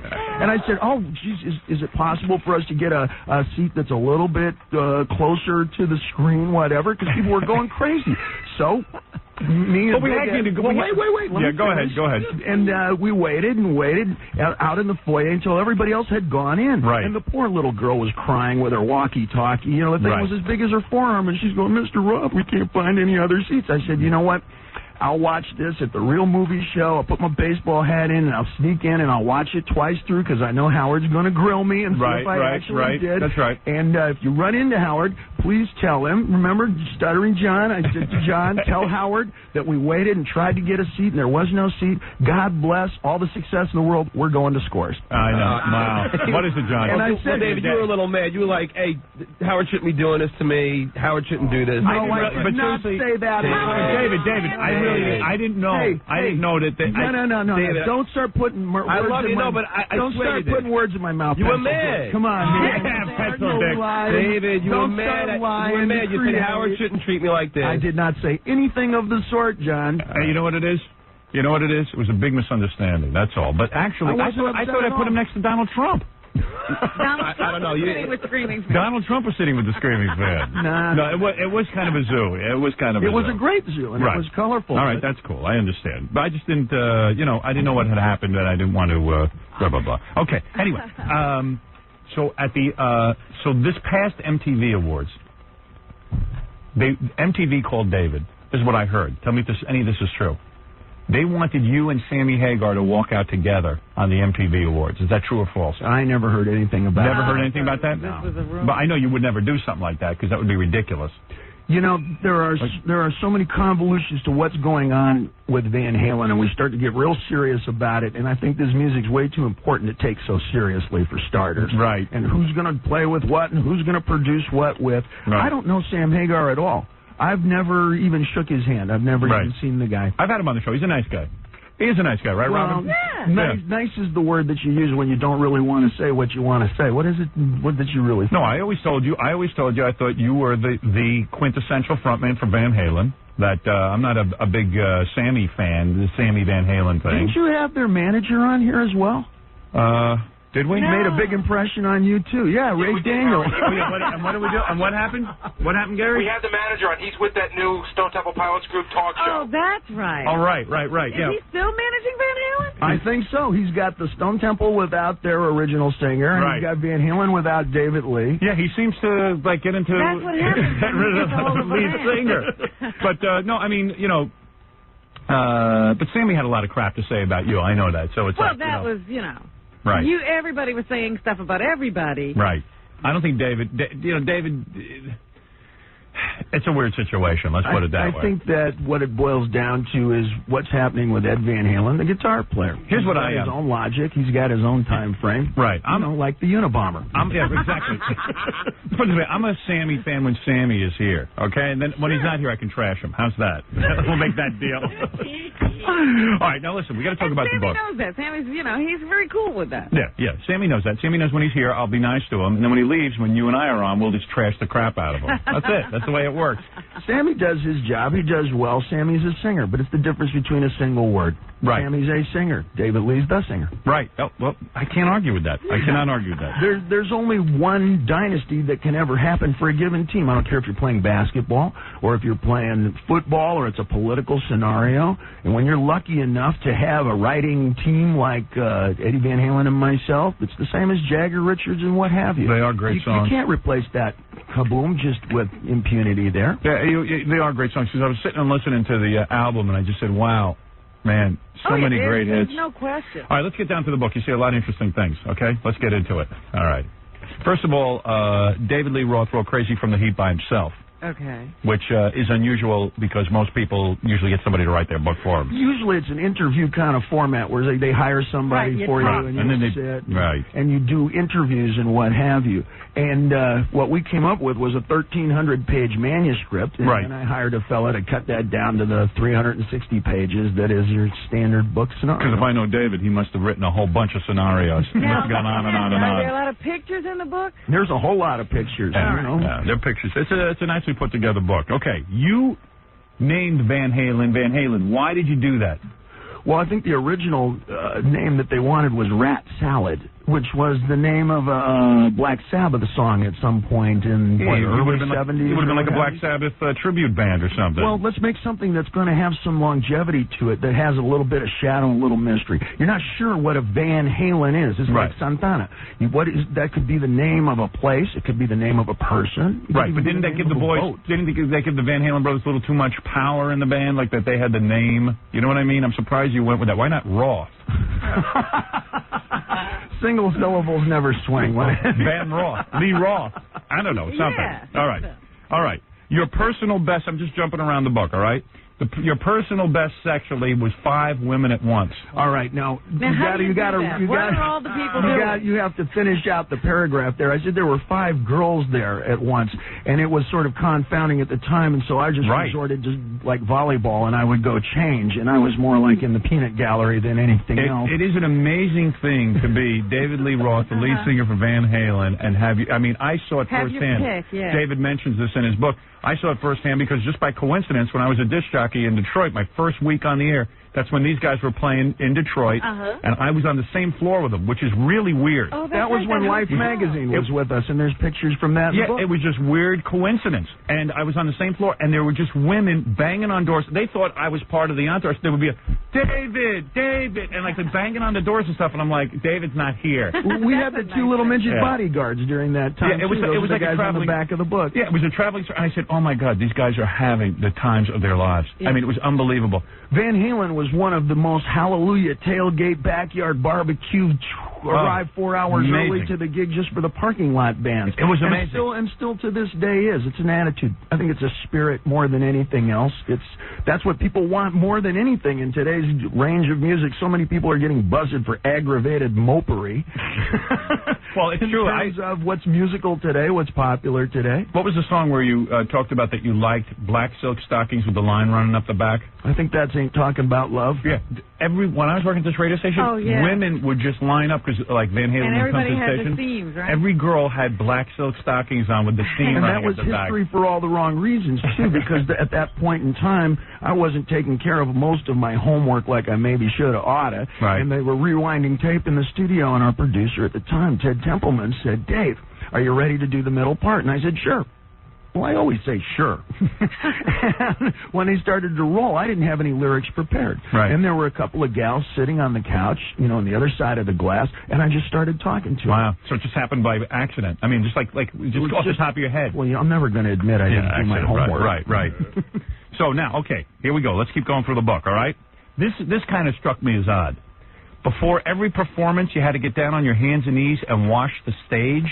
What I would do is before rehearsals were completely started, once everything was set up and before we would start the first gig on a tour, is, I'm always making demands upon myself. Right. Accelerate. Let's do the very best we can. Let's do as many details as you can possibly think of. That's what genius Wait a second, but I say it's a little obsessive compulsive because isn't it true that in hotel rooms it's very obsessive and compulsive. So in other words, you have a clean freak thing. No, it's not a clean thing at all. It's what it says is if I'm willing to get down on my hands and knees like a washerwoman and do every inch of that stage, then I've done everything in preparation I possibly could, and then I'll feel good about selling you a ticket. Then why about in a hotel room you'll wash the floors as well, the bathroom floor and all that? Well, that's in a different phase. That's not when you're on the road. That's what I'm saying. Now, what are you? I don't wash the bathroom. You do floor. not? No, that is not true? What's going on? I don't know. No, someone said that David Lee supposedly washes the floors of his hotel rooms as well. Someone told me that. No, what that is about is when you're putting together a project, right? And it's all about detailing, and it's all about, okay, can you have your energy ready? Have you done your homework? Right. Have you really gotten every possible detail? That sets up the day. Really? Yeah, that sets up. That's no different than when. Don't you do martial arts now? Don't you do? I did for a while, but I got a groin pull. Yeah, well, more about that after this. Right? No, when you start off your first days as a white belt in old school, they make you sweep the floor. You show yourself the commitment. You're going to sweep up that whole gym floor before you go into your thing. I never watched. White belted that way. Hell no. When I white belted, I just paid the guy. I said, give me a brown belt. That's the way it works, man. I got some dough. What? I don't understand this. Elle Macpherson, the supermodel, went to the vault with you, but nothing sexually happened. It's just that she was there? Well, it depends if you consider what happens at the vault on a typical Saturday night to be sexual. I do. So you're telling me you escorted her there? No, I was with her, and there were a handful of other folks. She had her boyfriend with her at the time. Right. And it was Halloween, and she was dressed in that Catwoman vacuum-packed polyvinyl chloride stuff. And you perfect place. This hails back to 1979 when I first went there. David Lee Roth didn't score with Elle Macpherson? No, I didn't score with Elle Macpherson. I think this was her first time in the meatpacking district. One disappointment. Is that really a double entendre? But wait a second. One disappointment in the book was that you would not name names. I mean, you say, hey, listen, man, I've probably had every big name in Hollywood. And you don't tell? And you don't tell. Screw you. I haven't had every big name in Hollywood. But I've had... My experience is pretty much relegated to the girl next door. I don't believe that. That was half the fun. Really? Yeah. People who you're going to meet on the roads. And keep in mind, during the 80s, it was a little bit of a different social tone out there. But you've had a lot of famous chicks. True or false? False. False? Yeah. Famous chicks come with a whole lot of extra baggage, a whole lot of reputation, a whole lot of what have you. Have you had any? Oh, but listen, you've had some famous chicks. Mm-hmm. Yeah. Yep. But you didn't. But you won't name them, right? Oh, come on! Everybody's guilty in my book, and they all got off easy. But you just want regular vagina. You don't need all that extra baggage. Who is regular vagina? You know, like the fans. In fact, David Lee would do this thing. It says in his book, you would say to the guys working in the crew, "I'll give you some money, and I'll tell you what." I'll give you all. Explain this. You give each guy $100 bill or something? Well, what had happened is we were the first to take a humongous production out on the road. I mean, the size of Madison Square Garden into a 3,500-seater in Medford, Oregon. Right. And they were so unused to taking a giant production like that out on the road. Van Halen was the first that our setup and teardown time was taking forever. Right. And you got to drive to the next city. Right. So I created an incentive program. Go ahead. And I said to the crew guys that each one of you get 5 backstage passes, okay, and you initial them. And whoever I might wind up with that night, if it's your initials, you get $100. See, they would pick out a girl and give her a backstage pass. Now, I know darn well that these guys are taking half of those passes and using them for their own ill-gotten purposes. Right. Steering little Miss Prom Queen off to the tour bus for the lighting crew or whatever. Right. Hey, teardown time got cut in half. Really? Within 24 hours. Within 2 days, we were down to 64 minutes. You are quite a businessman. Imagine that, man. Is that every guy's fantasy to just give his whole crew a bunch of passes and let them initial them and you find me the best girl and I'll maybe give you some money? The word got around, and the best places that you're going to find people who want to carry on with these kinds of festivities is where there's religious repression, where there's economic depression. So you pull into Salt Lake City, and you'd have 40, 50 girls girls who would line up at the loading bay. You say- talk to the road crew, take care of their business, get their pass, and come back 7 hours later for the show. David says in his book that sexually the best cities were the most repressed cities. Oh, yeah. They really were. Yeah. I believe Where did the best football teams come from? All right, you know? explain this to me. We got a lot of ground to cover. You were questioned by the cops after a spanking incident. This almost sounds like a Marv Albert kind of story. What was this all about?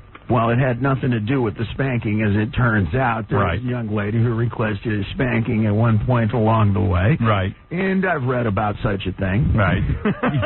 So you gave it a try. Well, we give it just a little bit of a try. You know, you never know. You want to be careful. Right. You don't want to leave your imprint. Right. So to You want to leave speak, fingerprints on her ass, Yeah, and evidently somebody had started a fire backstage after the gig, which I had no knowledge of. And as we were driving down the road later that morning, we had a whole squad of highway patrol pull us over. And we spent the entire day sitting in a dusty compound, you know, in a barbed wire fence and everything. And I'm thinking to myself, oh, my God. This little gal, all I did was give her a little love tap, a lot of role playing, you know, like your wife said to you, that voice that you make, you know, you make that voice, you know, whatever. And the whole time I'm thinking, my God, I didn't put any muscle into this. This was just fooling around. Maybe she got into the car and she was driving down the interstate and a tiny little, a tiny little blood clot formed from a pop pimple on her tush, and it somehow got into her metabolism and maybe raced up into her cranium, and she looked in the rearview mirror, it got through her neck, and it killed her.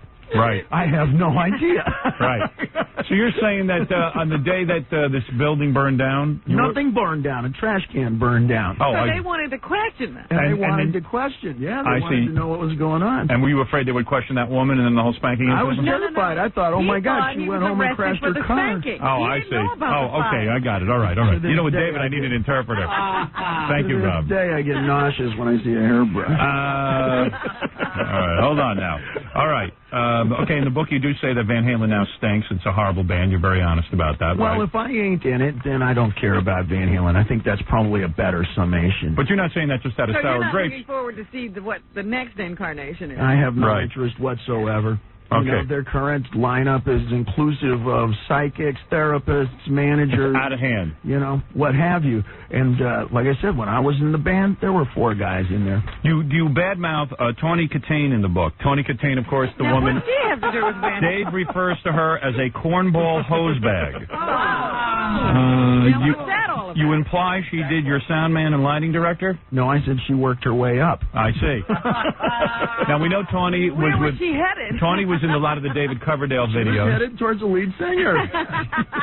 You must really hate her if you I don't named her hate name. her. I don't hate her. But why name her name out of everyone? Well, she's a public figure. She's somebody who has been on a lot of hoods of cars and pop videos, and you know, when you say the name, everybody in the room knows it right away. So if you're a public figure figure, she was going to wind up in those videos one way or the other. I think that was her designation. Mm-hmm. There's got to be something more to this because Dave would not bring up her name. There's an agenda here. No, this is somebody that everybody knows. Right. If you're naming singers in Van Halen, not everybody knows those names. You can sit in front of Larry King and he's going to go, okay, so Sammy Sharoni, whatever. But if you slept with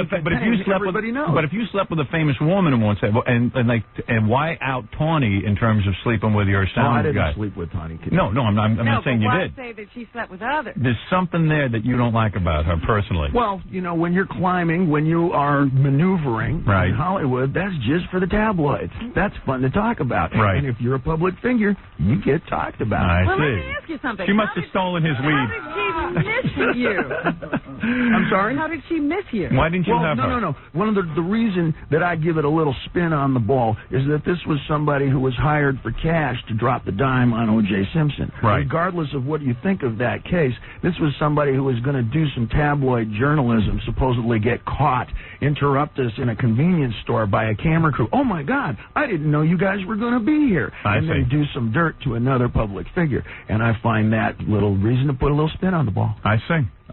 All right. Well, do you understand what yes, he said? I understand exactly what he What said. did he say? All right, now, for once I get to interpret for you. Please tell me. I missed this one. He's saying that Tawny is the type that, even during the O.J. thing, because Tawny did sleep with O.J., when she got discovered, remember Hard Copy caught her in a parking lot and she was like, oh, my God, what, you guys aren't supposed to be interviewing me? He's saying that he feels that she kind of set that thing up. Well, I know it for a fact. You do? Yeah. How do you know that? Because I have friends who work behind the scenes with all those shows. I see. Interesting. Well, David Lee Roth, obviously, like the CIA, knows everything about everyone. No, I have that information. But you must be angry with her because you probably didn't like Whitesnake and David Coverdale because those guys kind of were like David Lee Roth ripoffs or Robert Plant ripoffs or something. You know, you drive past that like a car wreck and you're relieved that no one was killed. That's the best that you can think of in terms of... I say there's more to that story than you want to know. Flattering. Well, there's something going on there. Well, Howard, what if one of your original paramours or somebody who was involved in you or one of your interns or whatever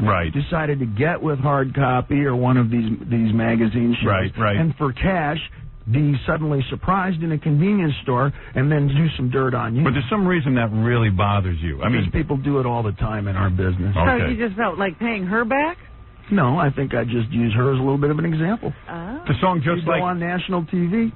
The song Just Like Paradise was supposed to be a theme to Beverly Hills 90210, but they wouldn't come up with any cash to pay you? No, I never heard about it until some months later. And I think that's part of Business 101 when we discuss managers and agents and, you know, the various support groups that we pick up along the way. I didn't hear about that until months later. It just never came to be.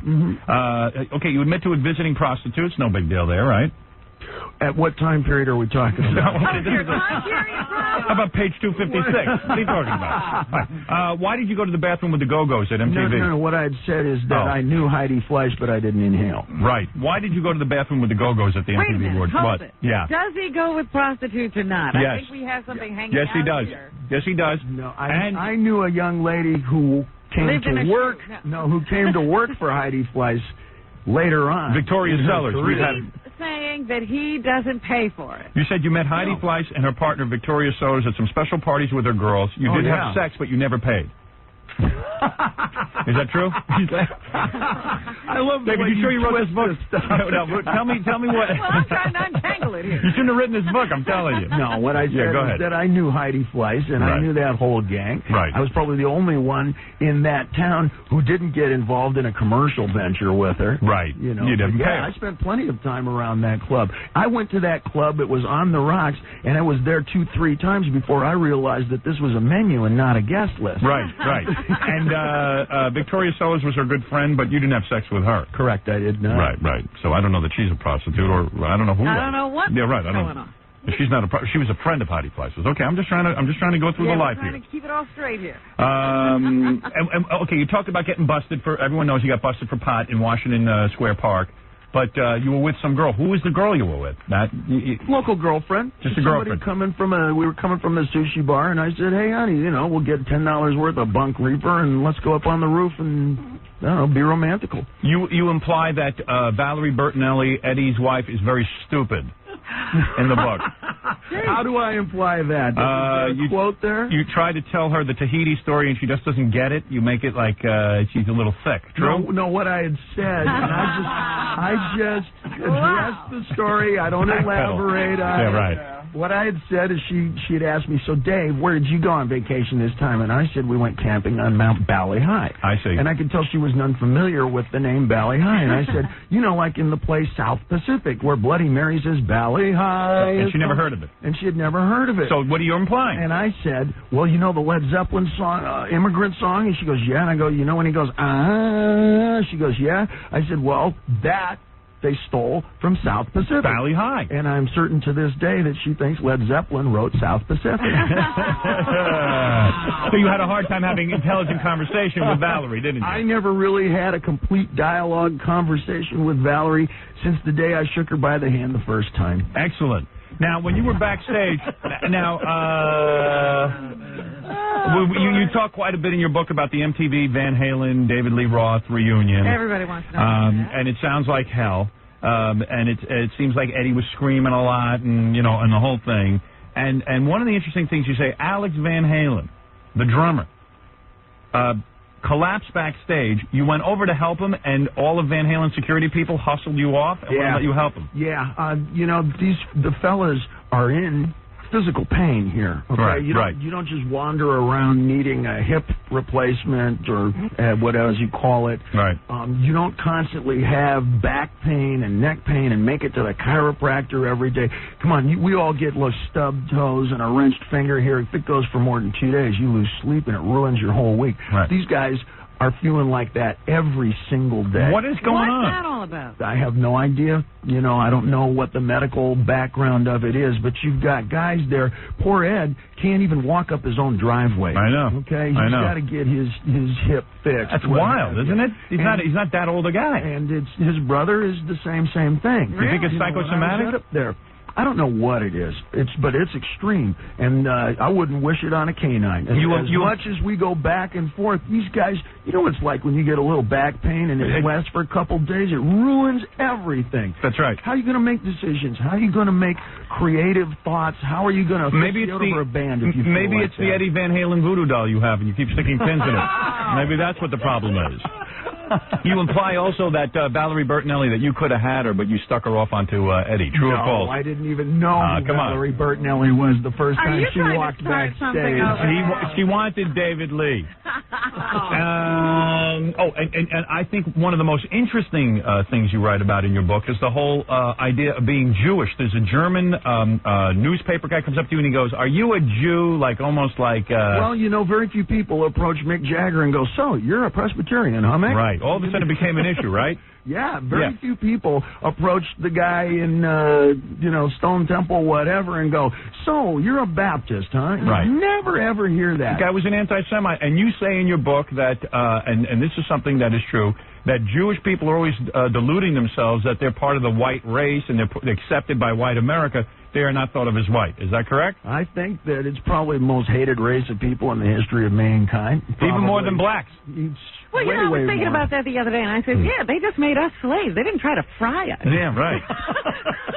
So throughout the history, if you count it up, and I think probably one of the things that threw people is my middle name. That's my middle name. Right. But when you say David Lee Roth, that sounds kind of like Allman Brothers. I'm from Indiana. Yeah. Right. A little southern twinge. As soon as you put David Roth on it, they go, "Wait a second, he's Jewish." Hey, and what if it was David Rodahinsky? Right. So the point is that you were saying, hey, listen, you actually kind of stand there and say, hey, man, I've met with a lot of anti-Semitism because I'm Jewish. These reporters would always try to make an issue out of it, right? That was the easiest part of it. Back in early 60s and whatnot, things were not politically correct. Things were not as balanced as they may be today. My pop just had his 55th, 60th high school reunion back in Indiana where we used to live, and there was a Klan rally next door right next door during the same weekend. That's in 1997. That's right. Count back into the 60s, 30 years ago, what have you, and it was a very different time. Do you mostly date Jewish women? I've dated a handful of Jewish women. I don't discriminate. You do not. Religion or body type or race or what have you. Do you detect any difference between a Jewish vagina and, let's say, have you ever had a black woman, for example? Have you ever had sex with a black woman? Yes, I have. You have. You've had everything. Chinese? I've had sex with a black Chinese woman. Really? I don't doubt it at all. I believe you when you say it.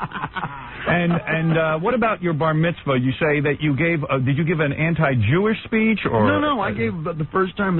I think I might have been the first one to stand up and go, "Hey, it's tough being Jewish, and I ain't happy about it." Right. And you got up and right at your bar mitzvah. Do you remember the speech you gave? I mean, do you remember it exactly? I don't remember exactly. But this was in the mid-'60s. I was going to integrational busing programs. Right. Okay, where it was 99% black and Spanish speaking, and I would show up in my Eldridge Cleaver polyvinyl, piece with a black beret and a Che Guevara star. Right. And you've got a rabbi there with a number printed on his forearm, so there was a little bit of a clash of cultures at that time. Right. And I was the first one, I think, to ever stand up and go, "Hey, we got something to deal with here. Right. Life is not a glowing, we just live in a little, a little isolated little bubble here." Right. Because I'm out in the real world here. Right. I had to learn to gang sign the whole alphabet by the 8th grade. Right. You have to address a lot of issues. Where you grew up, you probably got your ass kicked a lot for being Jewish, right? Yep. Yeah. So there you go. You know. That's it. So the point is that David has written a book. It's a very honest book, Crazy from the Heat. There's a couple people. You learn a lot. A couple of people very excited that you're here. They want to talk to you on the air. This is Jim. Jim, go ahead. How you doing? Yeah. Actually, I met Eddie Van Halen once outside a hotel. It was me and about 4 other guys. We were talking to the road manager, and he said it would be okay to get an autograph. And so Eddie comes out, and he practically walks right by us. The manager had to pull him back out of the car, and he's all swearing, it's effing hot out here, I don't have an effing pen. So I handed him a pen. He, took the cap and just threw it on the back of the limo. He just scribbled on a piece of paper and, took off. See that? Dissed you. So, where was this? When was this? 4 Seasons in Boston. When? About 4 years ago. Okay, because David wants to put all of them on trial, so we might need you as a witness. Well, he probably was in pain. Well, now wait a second. Yeah. I want to raise up a little point here because you talked earlier about the lady who was married to Robert Redford or what have you. Very unsettling. You never know exactly, what you're dealing with or whatever. You never know if you're the first person to ask for that autograph or the 300th person in a row. So you're defending your old bandmate. I see. Hey, there have been plenty of times when you're walking along, you sign an autograph for one person, you sign an autograph for another person. The person comes up, he says, "Can I please sign this for you?" Sign one thing. Then they say, "Please, could you just sign these 2 more things? My brother and my sister are just dying." At some point, there's got to be a cutoff point. And then you sign that, and they go, "Oh, could you just sign one more thing?" And you go, "I'm really sorry, but I got to go." And it turns into, "Screw you right away." Right. You suck. And they tear it up right Personally, there, Jim, on the phone, let me tell you something. Eddie Van Halen should have gone to dinner with you. Personally, that's the way I He should feel. have given you a ride home. Ron, you're on the air with David Lee Roth. Howard, glad you're on the mobile. What are you glad about? This weekend I was watching the E! Network and I caught some of the gossip show, and they said that Gary Cherone has been kicked out of Van Halen and that you were going to join them and do a surprise concert. I am not doing a surprise concert with Van Halen. You ready to squash that rumor? No, you mean David's supposed to do one. Right. I think what happens David was going to be doing a surprise concert in February, and he don't know about it yet, but... Dave, what about that surprise concert in February? Go back with those guys again? As far as not knowing about it yet, if it exists, well, that's par for their course. But I kind of doubt that. I think what happens is every time I show my little mug in the public and people realize that I still have the same attitude, I have the same spirit, the energy is still there, then people realize it can still happen. Right. You can have the changes, you can have the Van Halens doing milk ads, or you can have their shrink doing interviews on their behalf. But when you see that I'm still genuine. What are you talking about? Their shrink did an interview on their behalf? I think it's probably the only one who hasn't done an interview on their behalf. Man, you see, you know more about it than I do. Well, when people see me in the public, they assume, it can't happen again. Yeah. Would you work with him again? I mean, after the last fiasco. It's... Yeah. Yeah, you would. Sure. But we'd have to make, a few stipulations up front. Not a whole lot of rules and a whole lot of compromises. Right. Because when you read David's book, you can see that those guys the last time really kind of set him up. Right. Well, I would go up and I would sit and they'd say, we're going to have a band meeting, and there'd be 9 people there. Right. And when do we get 9 guys? Yeah. Sandra, you're on the air. Go ahead. Am I? Yeah. It's Howard. Hello? I think this guy is a real pig. Why? Because I'm surprised with all the women that he's been with. Yeah. I'm surprised he doesn't have AIDS by now. He does. That's what he's here to tell you. Oh, he does? David, are you a pig for having sex with all those women back then? Absolutely not. Do you have any regrets? I'm going to take the 80s clause, and it was a very different time in a very different place. And just like any guy with 2 legs in his pants, when you have the opportunities that I did at the time, at the time period that I did, that I think that a lot of guys would absolutely have taken up the sword and the torch like I did. And from judging from your tone of voice, one of the first would have been your old man. Right. You're a real degenerate pig. Ma'am, did he bang you? No, he did not. I wouldn't let him touch me with a 10-foot pole. I have a feeling that you might have had sex with David Lee Roth.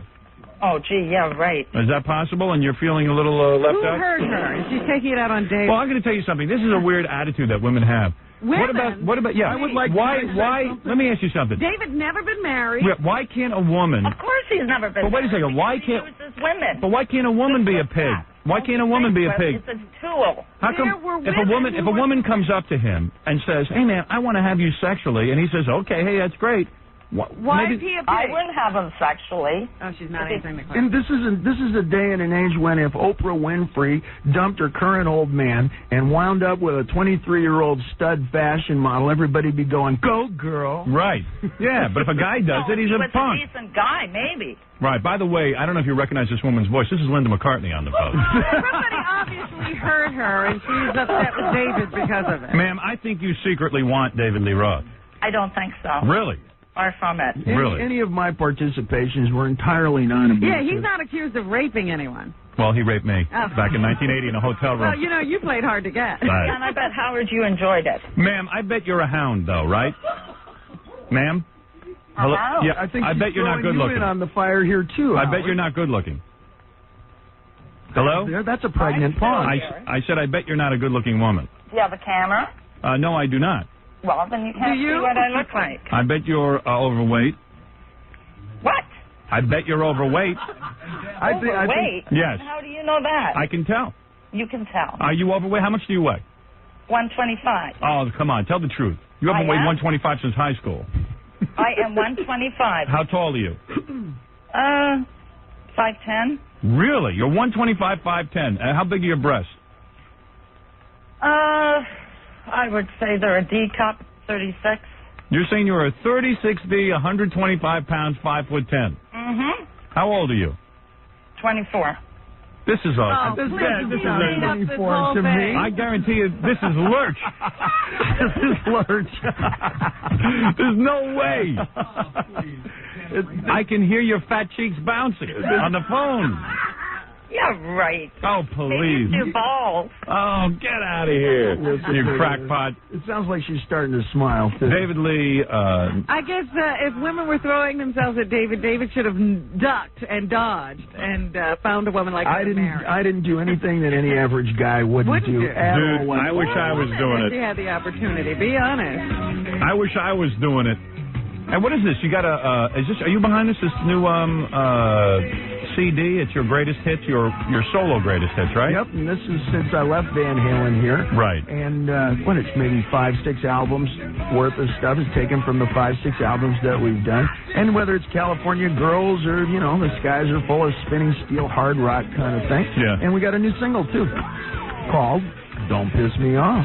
Hey, Don't Piss Me Off. Where is that single, Don't Piss Me Off? That's track number 1, isn't it? Is that a classic expression? What, Don't Piss Me Off? I think this is going to become a national anthem of sorts, huh? One can only...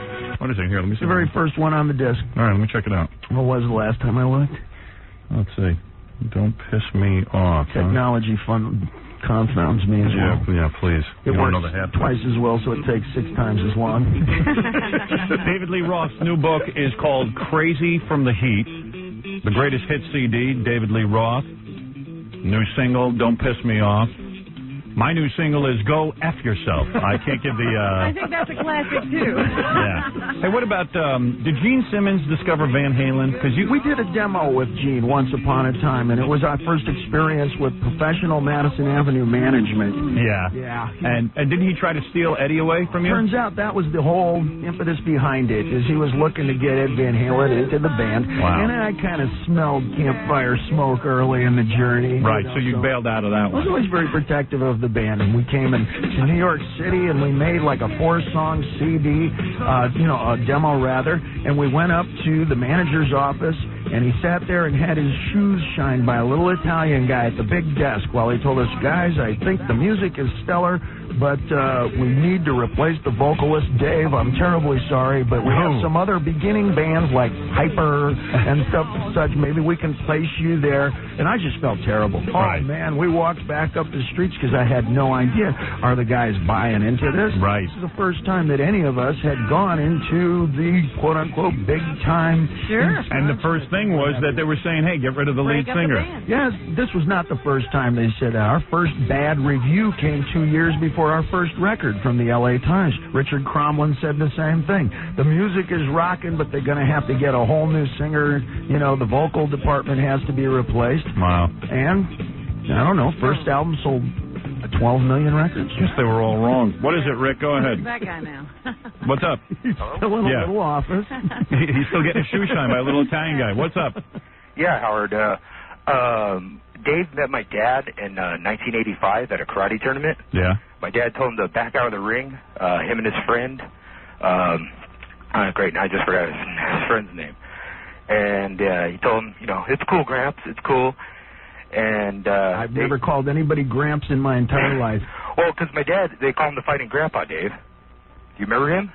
Dude, you are being so cryptic. It's like wacky. What is your point? Well, I was just saying, they always say, rock stars don't have good memory, but Dave did. After 3 years, Dave met him at another tournament and walked up to him and started talking to him and remembered his name, where he met him. All right, so you're saying Dave was nice to your dad? Yeah. Gramps. Yeah. All right, good. Well, there you go. That's very nice. Lenny, quick, I got to do one more call. Go ahead. Sure. Dave, you're a great singer, but I think your time has come, pal. What do you mean by that? I would agree. My time is right now. That's why we're on the Howard Stern show. Arsenio's Hall first show, you said that the big Van Halen thing was all blowing up.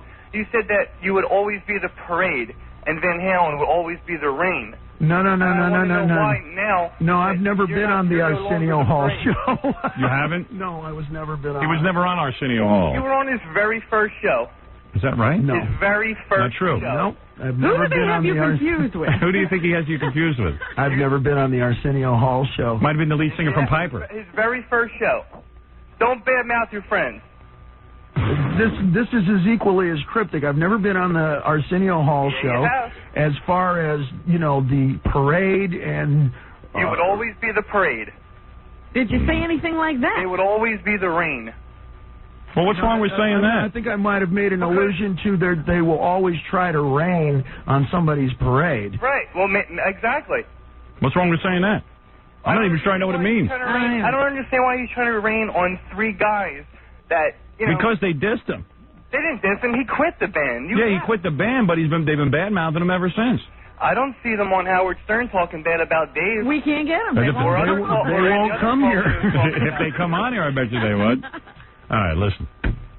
A lot of controversy with this new book. There's a tremendous amount of controversy here. By the way, I don't know if you recognize the voice. That was Michael Anthony, the bassist from Van Halen. It's always hard to recognize Michael. Dave, it's always good seeing you, man. David Lee Roth. Yeah, I'm glad you put the pen to paper. It's a really good book. I think everyone will enjoy it. Crazy from the Heat and also David Lee Roth, the best of Don't Piss Me Off is the new single. All right. Thanks, Dave. Great seeing you. Good to see you. All right, we're going to take a break. We'll come back, and there's a whole bunch of crap we got to get through today.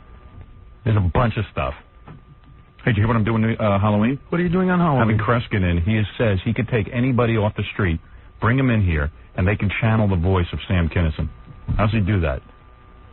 I have no idea. Do you believe that he can actually do it? Well, you want to come in and have him channeling through you? Through Dave. Some people maintain I already sound like that. Right. I'm going to have to get somebody with a more difficult case. Dave, there is a woman who says you were on Arsenio Hall. She says she saw you on there. Maybe you don't remember. About the Arsenio Hall. Yeah, Teresa, you saw Dave on Arsenio? Yes, and my brother has the tape, so I don't know what he's saying. He's on crazy. Arsenio Hall? Yeah. Why are you taking drugs? You don't remember? Well, he could be. After probably 1,500 various interviews in my lifetime, Listen, I'm going to send Howard one. the tape, and you're going to get busted. You're never going to be on his show again. On Arsenio show? On Arsenio? No, on your show. I don't want him on your show no more. Why? You don't like Dave? Because, Howard Stern's not a liar. Well, he's not. I don't think he's lying. Maybe he forgot. Maybe he's forgetting. I truly don't believe I've been on the Arsenio Hall show.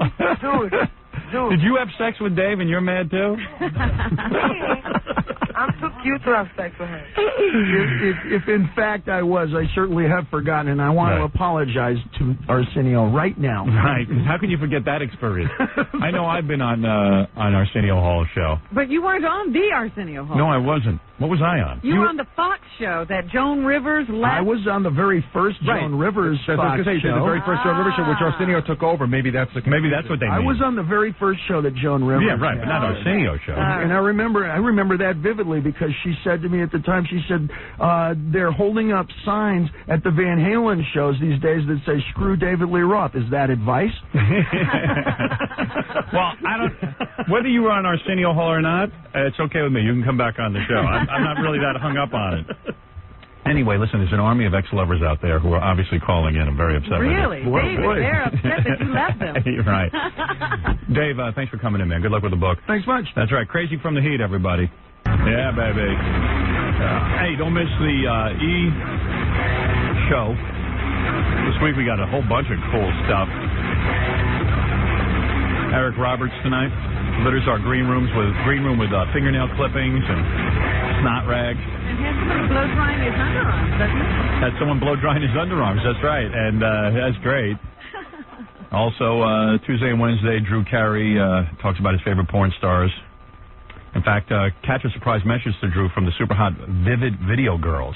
They recorded a special message only to be seen on E. That's right. Oh, and he likes Vivid Video. That's right. We're going to have a big political debate on Thursday. With who and who? Well, that's just a little teaser. Oh. All right. Because I don't remember what that's about. And Friday, the episode you've been waiting for, the girl who walks down the street in lingerie with tampons in her nose. Oh, yes, you've got to see that. That is a great episode. That was funny. Yes, it was. Yes, yeah, it was. baby. Yeah. Oh, you know, in that article, yeah, baby. Yeah, baby. That article in the Post on Sunday where they were explaining why intelligent women liked you. Yes. All of the intelligent women said they do tune out at certain points. They don't like me that much. That was the funniest thing about it. Oh, yeah, we love Howard Stern, but sometimes we have to turn it off. Yeah, there's always a negative lining in every article about me that I think is going to be positive. Actually, that was like one of the most positive articles I'd ever read on me. Yes. But they also have to throw that in. We love him, but we could throw up from him, too. Let me tell you a funny story. So let's see, what was it? This was like Saturday afternoon. I get a call from Mike Ganji, which I'm not accustomed to. Mike Ganji. Was this an emergency? Yeah, he was down in Florida. We had sent him to cover the Billboard Radio Awards. I was nominated for some award, you know, like best radio guy or something. And, you know, I never go to those things because radio people sicken me. But I like to win the Billboard Award. Why not? I'm happy to win an award. So I said, well, if I win, let's send someone down there to make a speech like Marlon Brando did at the Academy Awards. Why not? So we all discussed it, and we agreed that Hank the Angry Drunken Dwarf is the best person for the job. Is the best guy for the job. Except stupid. So we call Hank, we line him up, we get him an airplane ticket down to Florida. Where was this, in Orlando, I think? Orlando, yeah. Now, Hank lives up in Boston. Yeah, so we got him an airplane ticket, and we dressed him up. We were going to dress him up as a gladiator. Had a gladiator outfit. Gladiator outfit, and he was going to get up and make one of his angry, drunken speeches. So Ganji calls me up. He goes, what are we going to do? Listen to this. Ganji, give us the history. Okay. Hank's been difficult from the beginning. Right. We book Hank on an 8 o'clock flight from Boston. Right. 8 in the morning? 8 at night. Oh, Friday night. Right. To Orlando. Right. Hank gets to the airport. We get to the airport. We arrive in Orlando. Let me put Hank on the phone. I got Hank on the phone, by the way. That's the award. Yeah. All right. You got to hear this. Because you got to. This is me on Saturday trying to scramble and figure out what to do. Hank. Yeah, Howard. Yeah, you drunk? No, I know you're pissed off at me, but. No one could ever be. I just told Ganji, you can't be pissed off at Hank because that's why Hank's funny. You like him because he's a drunk. Because he's a drunk. That's why he does the show. You blame the airlines for not letting me on the plane. Well, you can't be loaded when you... All right, well, listen to this. Let Ganji tell the story. So anyway, we get down to Orlando, no sign of him. He's supposed to meet us there. Right. You know, no sign of him. So after an hour and a half of searching around for him, I get a hold of an airline representative who tells me that, you know, in confidence, that the reason my buddy did not get on the plane was that he was intoxicated and they refused to let him on. And that he lost his ticket. How funny is that? Lost his ticket? Yeah, that he lost his... Hank. He was intoxicated. What? I mean, how exciting. You were going to get to go to Florida and be on TV. Well, I wanted to go. but you had to get drunk before you left? No, it's just something that happened. He didn't have to get drunk. Well, Hank, you'd been drinking all day. What happened? Tell us what happened. I got up there. I was up there on time. I stopped. I had something to eat. Had you been drinking all day? Most of it. Yeah. And you probably figured because you drink so much, like, what would be the big deal? You get on the plane and you just be drunk. Yeah, but I've been on planes drunk before. Right. That's the only way to float. His big question was, can he drink on the plane, too? Oh, really? When he got there? He kept asking me, can I drink on the plane? Right. What? You can't be... How long is that flight to Orlando? Can't be without a drink for that time? He was screaming to us that the airline stole his ticket. Oh, was he? They stole his ticket from him. I'm not going to mention the airline's name. Don't do that. Tell me, well, how could the airline have stolen your ticket? Well, they did. They did. Why would they steal your ticket? You got to the air. No idea why they did that. So you'd been drinking all day. You get to the airport. Had you checked in? Yeah, I went right through the baggage counter where they, check your baggage for concealed weapons or whatever. Right. He must have stunk, too. Wait a minute. That's the thing that lets you into the airport. That's not checking in. Right. No. I was already into the airport. Right. We know you were in the airport. You went through where they check, they check your baggage. But did you give them a ticket at any point? When I got to the gate. Yeah. And you were loaded, and everyone could tell you were drunk? I don't know. Were you alone? Yeah. So you got this staggering dwarf. Hank, how many times do we go through with you the exact instructions what you should do? How many times do we say do not drink when you go on the plane? I don't know. About 100. Maybe. Yeah, Doug said they went through it with him 100 times. What did and everybody said to you, you cannot allow Hank to travel alone. Yeah, well, you know what? I explained to Ganji on the phone when he called me. I said, we just don't have a budget. We have a weird situation on this radio show. I'm sorry about that. Yeah, I know. Hold on for a second. Like, I've said this to Tom. Every time I need something for the show, like an airline ticket or something, I have to go to Tom and go, Tom, can we get this? And then Tom has to sit and go, well, I have to check, I have to think it over. Well, we should have on this show, and this is what I've explained, it's a budget. Every television show has a budget. Like Ricky Lake has a budget. Yeah. They fly people in, they have hotel rooms and this and that. Whatever the budget is, $10, $2 million, whatever it is, and then I have to sit there at the beginning of the year and go, you know what? I could spend the $2 million right now on getting Hank the Dwarf here and paying him $2 million, or I can spread it out throughout the year. I have no budget. So I can't, sit there and go, hey, I'm going to send a guy down to chaperone Hank and make sure he gets on the plane because this is going to be a really good bit. Mm-hmm. I got to go to Tom every time. And then Tom's going to go, I don't know if I like this bit. It's just like, that love doll thing I've ordered? I got to get the love doll on the plane. So right away, I go to Tom and I say, Tom, we need $400. Gary goes to him and says, we need $400 to fly the love doll here. And he's like, I don't know if I like that. It's a love doll. I don't know. It's first of all, every bit we do is something sexual. This is tasteless. I don't know if this station should be involved. I said, so Gary comes back, reports to me, and I know it's going to be another laborious conversation with Tom. I said, Gary, I'll just pay for it. He goes, what do you mean? You shouldn't have to pay for it. I said, no, you don't understand. We have no budget. I'm sick of Tom. It's worth $400 to me, just so I don't have to deal with that jack off. What? Hank's busy in the back. What? The guy that's filming me. What's he saying? I was just talking to him, that's all. Oh, we're boring. No, but do you understand?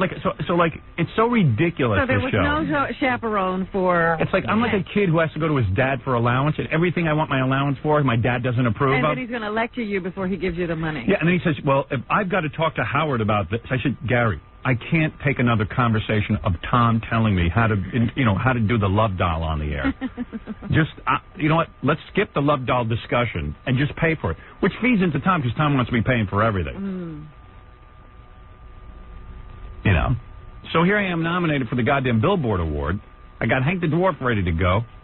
I know the guy needs a chaperone, right. But I don't dare ask for it. Because these guys have dealt with him before as well, and they said, I don't know about him traveling by himself. Yeah, forget about it. It's so ridiculous. I was talking to his mom last night, and she said, if you do this again, you have to have a babysitter with Hank. Yeah, right. 35-year-old guy. Yeah, I know, but Hank needs a baby. Hank, you need a babysitter, right? No, I just need somebody to get me around. So. That's a babysitter. Yeah, that's called a babysitter. Whatever. We'll just ship him next time. Put him in cargo. You know what? If we could have put him in a stroller. That would have been good. Oh, it would have been great. Yeah. We could have had him in one of those. I traveled before on my own. Prams. You did travel before on your own? I went all the way to Texas and to San Antonio to the Little People Convention. You did go to the Little People Convention? About 3 years ago, yeah. And then I went to Mexico on my own. How long ago was that? 94. See, several years ago, you could travel on your own. Yeah. Today, you can't. So anyway, then we get, to make a long story short, Ganji calls me and goes, listen, Hank didn't make it on the plane, and now we got him on standby. So at 4 in the morning now, Ganji and I run back to the hotel, and we call the airline, and we find out there's a 10:30 flight. So we're on the phone with Hank, and it's like, he promises us he found a 7 o'clock bus to the airport. Right. So he says, I promise you, I will not go to sleep. I'll get on the bus. I'll be at the airport by 9, and that's it. So, let me get to that. Full sleep and misses the flight. So Right. another flight. That's Right. the second flight he missed. All right, so Ganji's on the phone to me now. We're scrambling because we had a whole good speech for Hank to give. And meanwhile, I won the award, so Hank, you would have been up there giving the speech. What was the award for? I don't know. You don't know. You get an award and you don't know what it is. No, but it's just funny. You get a plane ticket, you don't make the plane. We're Airlines for that. blame the airlines. We're peas of a pod. So anyway, you blame the airline for that. Hank, you're 35 years old. You should be able to get on a plane.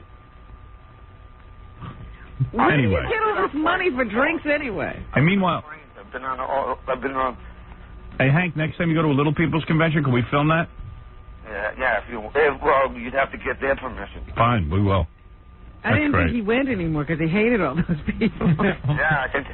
Hey, how did what did you do? You sent a camera to that other guy? What? Guy that I was arguing with? Yeah, wait. Listen to this. So listen to this, because he'll get off on a tangent. Okay. Now what? So now Ganji says, well, what can we do? Ganji says, we got this stripper here. She could go up and accept the award. And it's kind of like, Casey Kasem is getting an award and all these people, like an honorary Allison Steele award and everything. First time they've ever issued it. And so it's a bunch of guys who take radio way too seriously. So I said to Ganji, okay, we'll have to make do with the stripper. So we come up with like a really good speech for the stripper. And I said to Doug, put me on the phone with the stripper. I'm going to rehearse her. Because strippers, I know what's going to happen. They get up there and they can't read. Or they get nervous and they just blow it. Just lose it. Yeah. So Doug says, I said, Doug, first take a look at her, see what she looks like. She looked really great. Comes in the room. They put her on the phone with me. And I say to the stripper, listen, I'm going to be honest with you. I got to rehearse this with you. We wrote this speech. And all she had to do was get up and say, listen, guys, Howard can't be here. But I tell you what, I'm a stripper. And because he won, I think you should be rewarded with some nudity. I'm going to show you guys my left breast. I can't decide. Should I show you my left breast or my right breast? You tell me which one's prettier. One of these kind of bits, right? It was written down for her. She reads it to me on the phone. Doug gives me perfect? No. Doug gives me back the phone, and I go, listen, Doug. She's having trouble. She's reading too fast. She's got to slow down. And she's got to get this together. She's garbling the last sentence. The last sentence is real funny. So he says, look, but do you think she's workable? I go, okay, what choice do we have? It ain't Hank has left us in the lurch. Hank's left us in the lurch. This is my weekend. And I know Ganji felt bad every time he calls my house. How many calls did you get? Because Ganji had to wake me up. Saturday afternoon is my one day to nap. I never nap during the week. I nap on Saturday. I didn't know that. That is what I look most forward to on Saturdays, my nap. Nappy on Saturday. My wife wakes me up from the nap. I'm in a dead cold sleep. And I'm like, what? How dare you? I'm yelling at her. She goes, it's Ganji. I go, Ganji. And you're the last person. We try everybody first. I know. You're the last person we want to call. Well, Ganji had Laura, my assistant, call the house to get me woken up because he didn't want to wake me up. Right. Yeah. It was like a whole parade of people angling how to wake me up. We called about 15 people all day. Yeah. Oh, my wife called hell. And I said, but she said, did I do the right thing? I said, yeah, you did. I mean, I got to take care of this. But you got to take this, too. Yeah. But I got to yell at you because she woke me up. I was so out of it. I was like, whoa. I immediately, I went, my one day to sleep. My one day to sleep. And I started screaming. And I think you pretty much said to me on the phone, just take care of it. Call me back later. Right. Yeah, I mean, I was just like so annoyed. I was just like, just shut up. All because of Hank. All because of Hank. Hank, you see what problems you caused? See, Hank? My beauty sleep was interrupted. Look at all the commotion. He likes it, though, Hank. You were sleeping, Howard was. Right. Yeah, he slept like a drunken dwarf. So anyway, we get to the award ceremony that night, and sure enough, I win. Is this like tables and dinner? Well, we've got it all on tape, too. Okay. Videotape as well as audio. Well, so you said, when we talked on the phone, you said to rehearse her. We rehearsed her. She read it about 6 or 7 times. She actually memorized it. Right. I don't know why she did that. She said, I want to memorize it. But she did have the speech in hand. She read it for us 6 or 7 times. Goes up to accept the award. What do you think happened? She didn't say anything that you wrote for her. Didn't say. She forgot the entire speech. Did she have it there in front of her? Yeah. Was she drinking? And she couldn't reach. She went like humana, and ran off the stage. Just grabbed it.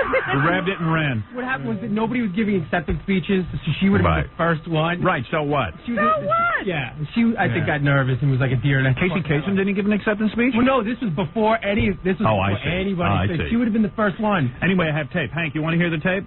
What's that? Hey, Howard. Yeah, all right, play the tape. All right. I know you mean. Hank would have been. It would have been so phenomenal. I know. Hank, it would have been a big moment for you. It would have been phenomenal. You really blew it. You blew it.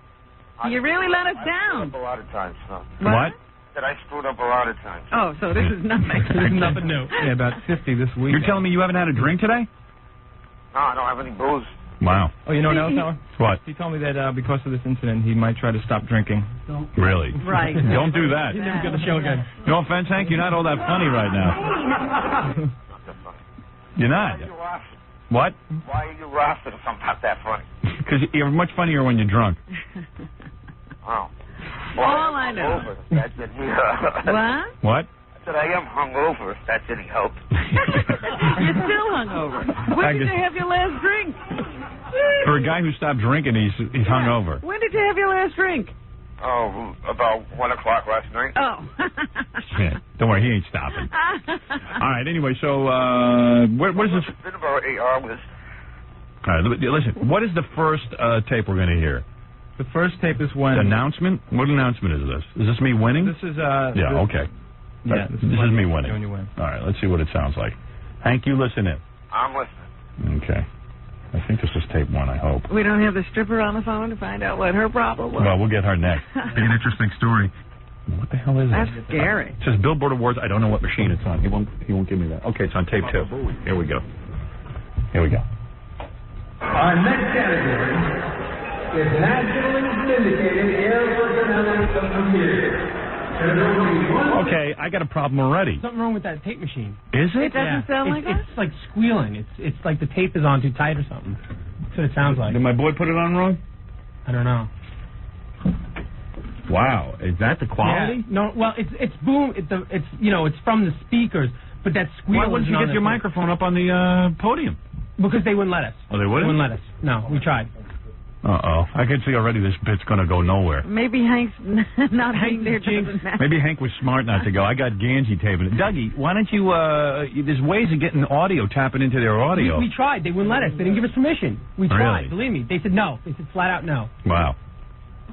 I think what about getting your what about using a boom? We did. This is the boom mic. What about why put the boom near the speaker? Why not put the boom near the person speaking? You can't shove because we're down. The stage is up here. You're not going to shove it in his face, in Casey's face. Why not? I don't know.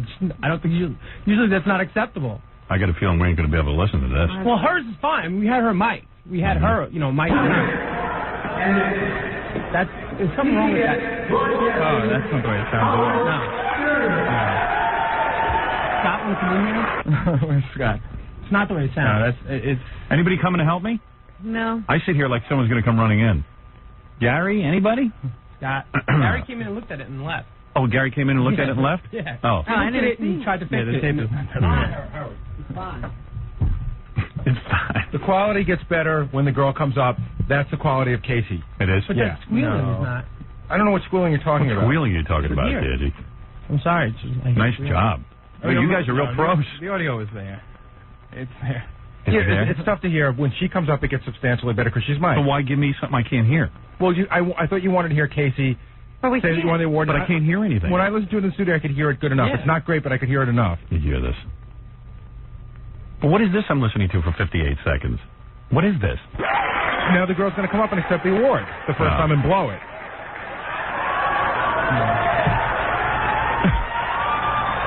This is 58 seconds. Howard Stern, I'd just like to say,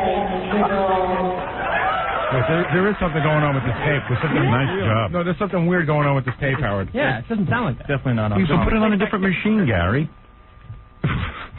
I didn't hear it at first, Howard. Baba Booey. You're Scott. Scott, the engineer. Every day I have this. And he just shrugs his shoulders. Yeah.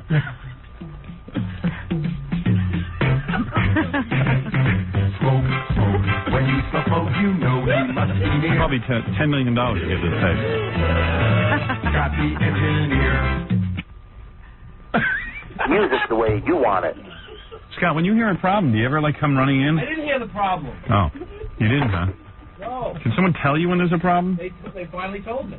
Oh, you all. All right, are we all set now? Tape one? All right, here we go.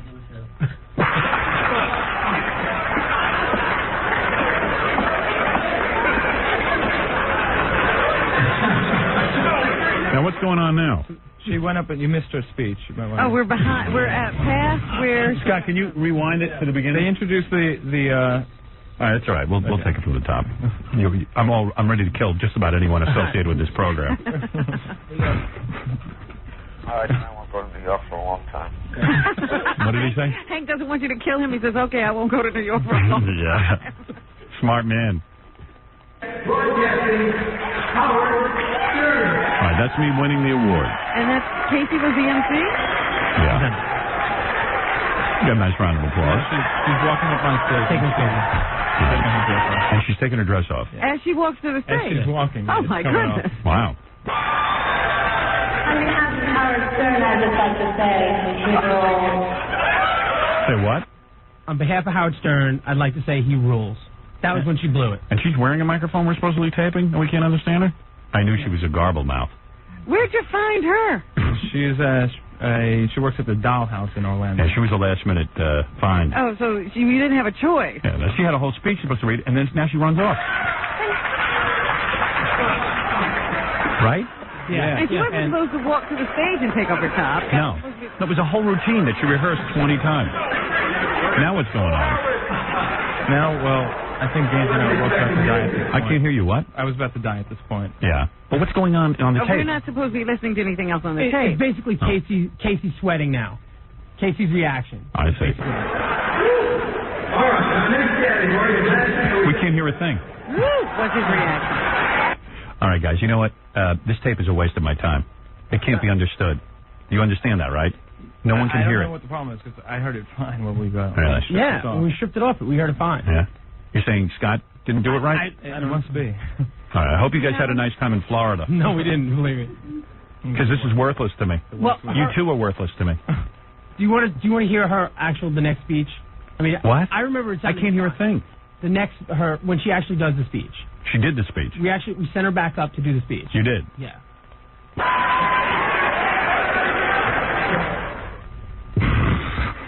Nice piece of tape. Now, what is this? That's some big fat guy from another radio station who ran up on stage in his underwear.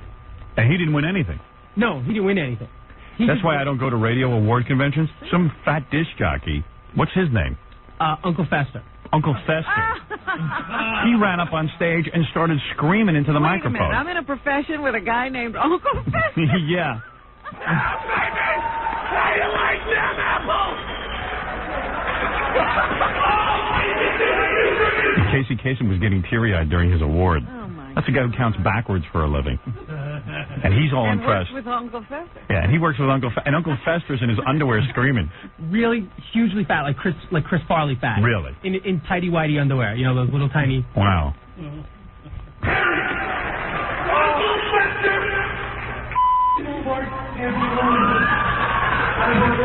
And what is it? What's it? Oh, the Howard Stern is back. I got you, bitch. What a nutty. That Howard did want me to make a speech for him. Hello, my name is Cheryl Lynn, and on behalf of Howard Stern and this tremendous award, I'd like to show my appreciation by giving each and every one of you a big squishy kiss with my fake breasts, of course, especially you lesbians. But since I don't have time for that, I'd just like to show you one of my breasts. So by your applause, which one will it be? Will it be my left?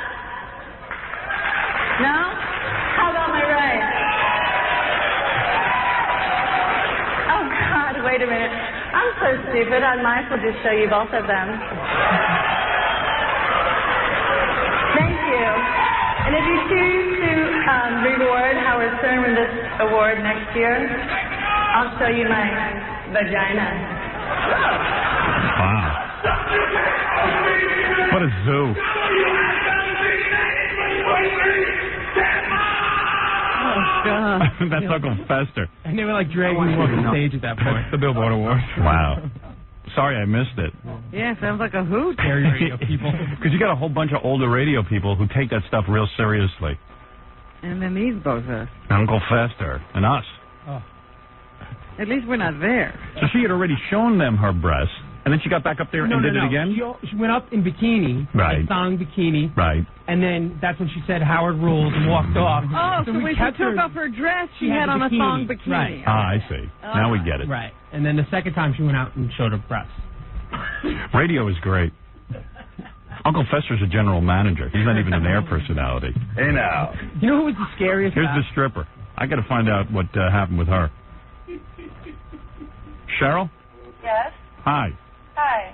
So what happened? You went up. We had rehearsed and everything. And then what happened? You got nervous? Well, sort of, but not really. Are you on a speakerphone? Hello? Are you on a speakerphone? Yes. Can you just pick up the phone? Hold on. Hello? Hi. That's a lot better. Okay. What happened? You got real nervous. Well, actually, they weren't allowing anybody to accept speeches. So I had decided with Doug and everything to go up there and just say Howard rules or something like that because they weren't going to allow anybody to do speeches. No, and then I had the opportunity. And Oh, there's the truth. No, that's not the I truth. just went and did that. So what did we say to you? We said no matter what, go up and make the speech. And if they push you away from the microphone, if they don't let you make the speech, we said just start screaming. Howard rules, or just something. Did you have sex with Doug? Well, I put it back up. No. No. But did we not say to you, no matter what, go up and prepare to make that speech? No.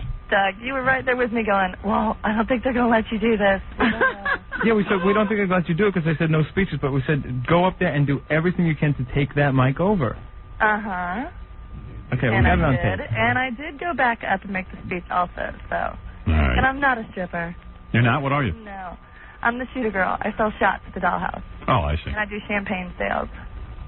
Hey, the tabloid said you dated OJ. Is that true? No, I didn't. So why are they saying that? It was just publicity and everything for Hawaiian Tropic mainly. Oh, so you never dated OJ? Nope, never Oh. did. Is she hot? Yeah, she's real good. She's real hot? Well, she's a Hawaiian Tropic girl. You gotta know. Yeah, She but... sort of looks like Nicole. Really? Yeah. But you never dated OJ? No, I never did. What, you take a bunch of pictures with him or something? I traveled internationally with Tropic for about 6 years, so we did a lot of charity celebrity events, and there happened to be a lot of photos. He did a lot of events, too. She did real good once she got up there. Uh-huh. I mean, once she got up and made the speech. And who was that guy, Uncle Fester? He was just screaming at you the whole time? No idea.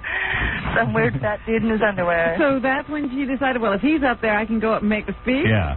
Right. Well, we were already going to go up. If that guy wasn't up there anyways, we were looking for an opportunity to go up, and he just happened to make an opening. All right. Well, thanks, Cheryl. Well, thank you. Okay. That's Cheryl, who didn't date OJ. You ever date anyone famous? No. No. All right. Well, you will be. You'll be dating me soon. Thank you.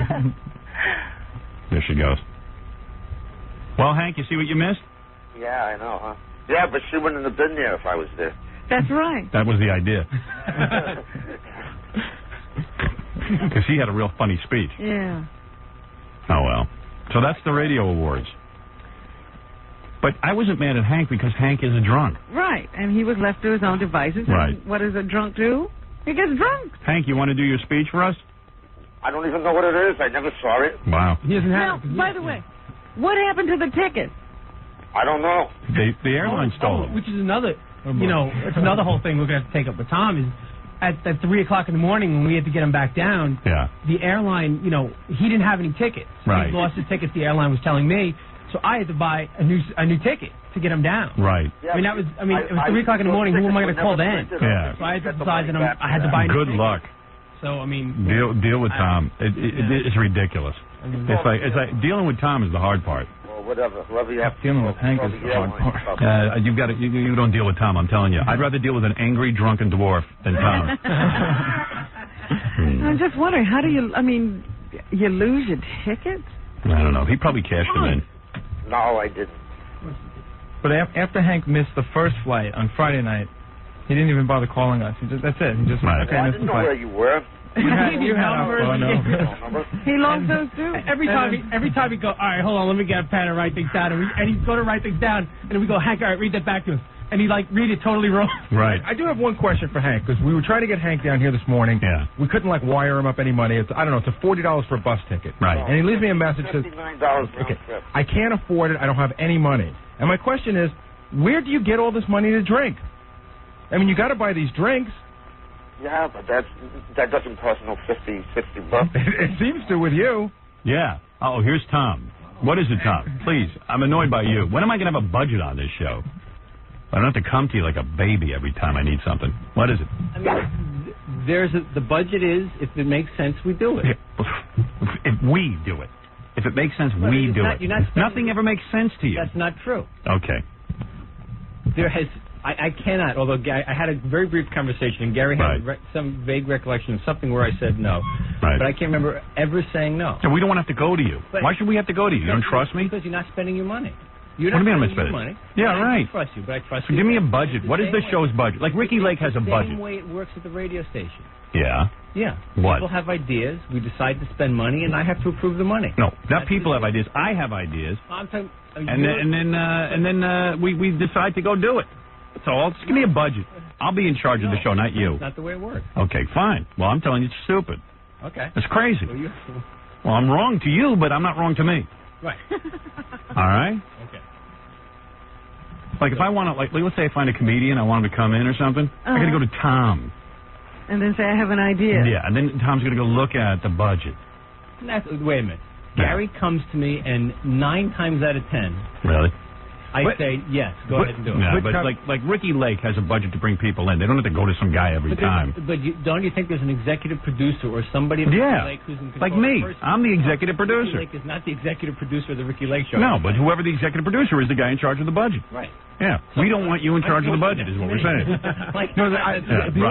Tom is generally pretty good, and eventually he'll say yes, but sometimes... No, but Tom is the kind of guy like, I want to speak to Howard about the love doll. We always get to a point in the meeting. So you know what? I'll pay for it. I'd rather not talk to you. We always get to a point in the meeting where Gary says, well, then that means we're going to have to talk to Tom. Yeah, and that's your trick to get me to pay for stuff. No, it's not. Yes, it is. I know what it is. Because what are you going to tell me?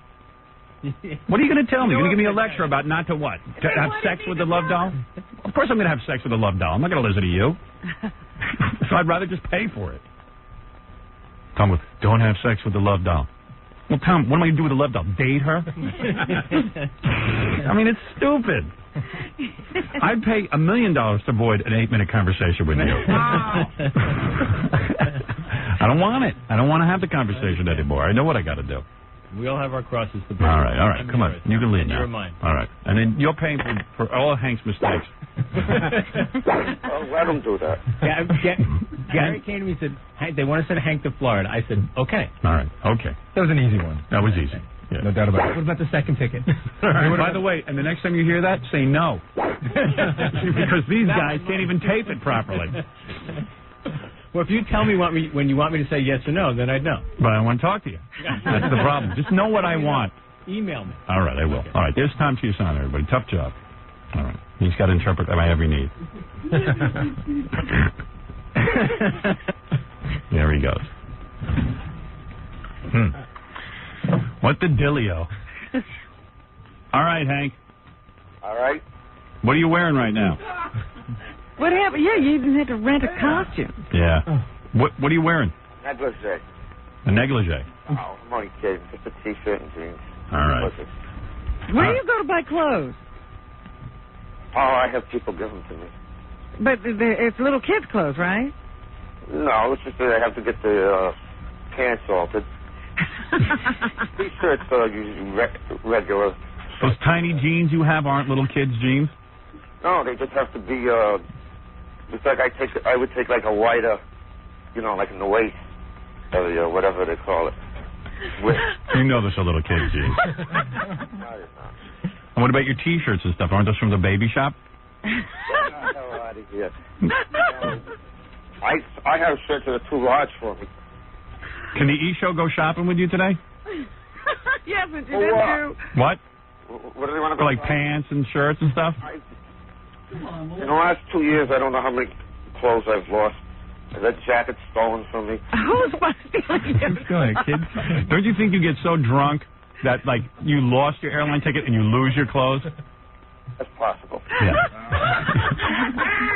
Stolen. Everything's stolen. Yeah. If you guys passed out. No, can we watch you go shopping for clothes? Because I'd love to see them all. Yeah, why don't you guys go shoot a Hank the Dwarf shopping spree? Okay. All right. Are you going to pay for my clothes? Yeah. Yeah, well, you'll get some clothes out of it. Yeah, Tom will buy them.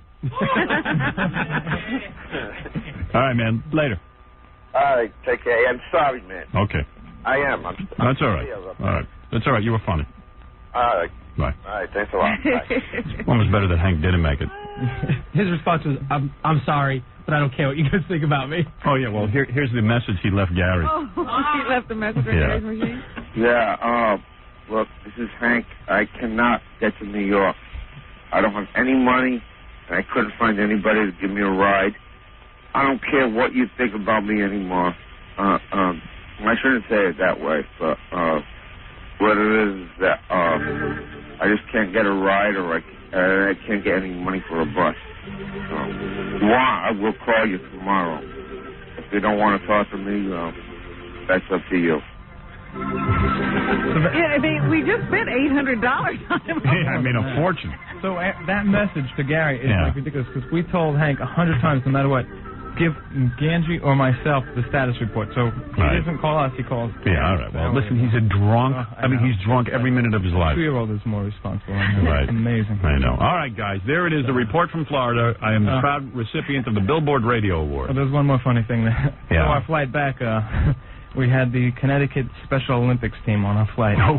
Just to top it off. Oh, man. It was like 50 people with Down syndrome. It was interesting. Wow. And did Ganji accidentally get confused with those kids? Yeah, they tried to shuttle me out. Yeah. The guys were complaining this morning. They said that all the kids with Down syndrome kept flicking the lights off and on and playing with all the ding-dongs. Oh, really? Oh, Yeah. really? They were all like taking pictures of each other. Right. And they all had the Mickey Mouse ear hats on. All of them smarter than Hank. Oh, yeah. Yeah. Because they made the plane. They made the plane. Their tickets didn't get stolen. Robin, when we come back, I got to do a quick breast exam. There's about 900 people on the phone. We got to do the news. There's a very busy day going on here. 900 degrees. 900 degrees. Right? You should say. It's really hot in here, isn't it? Aren't we on the sun? Yeah, we're actually broadcasting from the sun. Jackie Penhouse, Stroke Page Martling, his 2 funny dirty joke CDs, The Joke Man and Sergeant Pecker, are only $12 plus $4 U.S. shipping. Cassettes and videos, buy 2, get 1 free. Call 1-800-323-KING. Saturday, October 25 at the Comedy Palace in Andover, Mass. For more information and nasty jokes, visit jokeland.com. Do you hear that noise? Yeah. I think it's coming from the E-camera. Excellent. Yeah. You think so? No. Well, it's whatever it is, it stopped. I found it. Oh, that was you? Yeah, it was one of these little discs for some reason. Once in a blue moon, it'll make a noise. All right. Anyway, Gary just presented me with a problem. There's a girl here for a breast exam. I'll do that in 1 second, but that was Fred's antenna feeding back. I see, yeah. He was getting a transmission, actually. Yeah. A lot of interference in here. So, you know, like, I don't read a lot of books. The only books I ever read on my vacation are Anne Rice books, because I love them. She did Interview with a Vampire, the Mummy book, all those kind of cool books. Sure.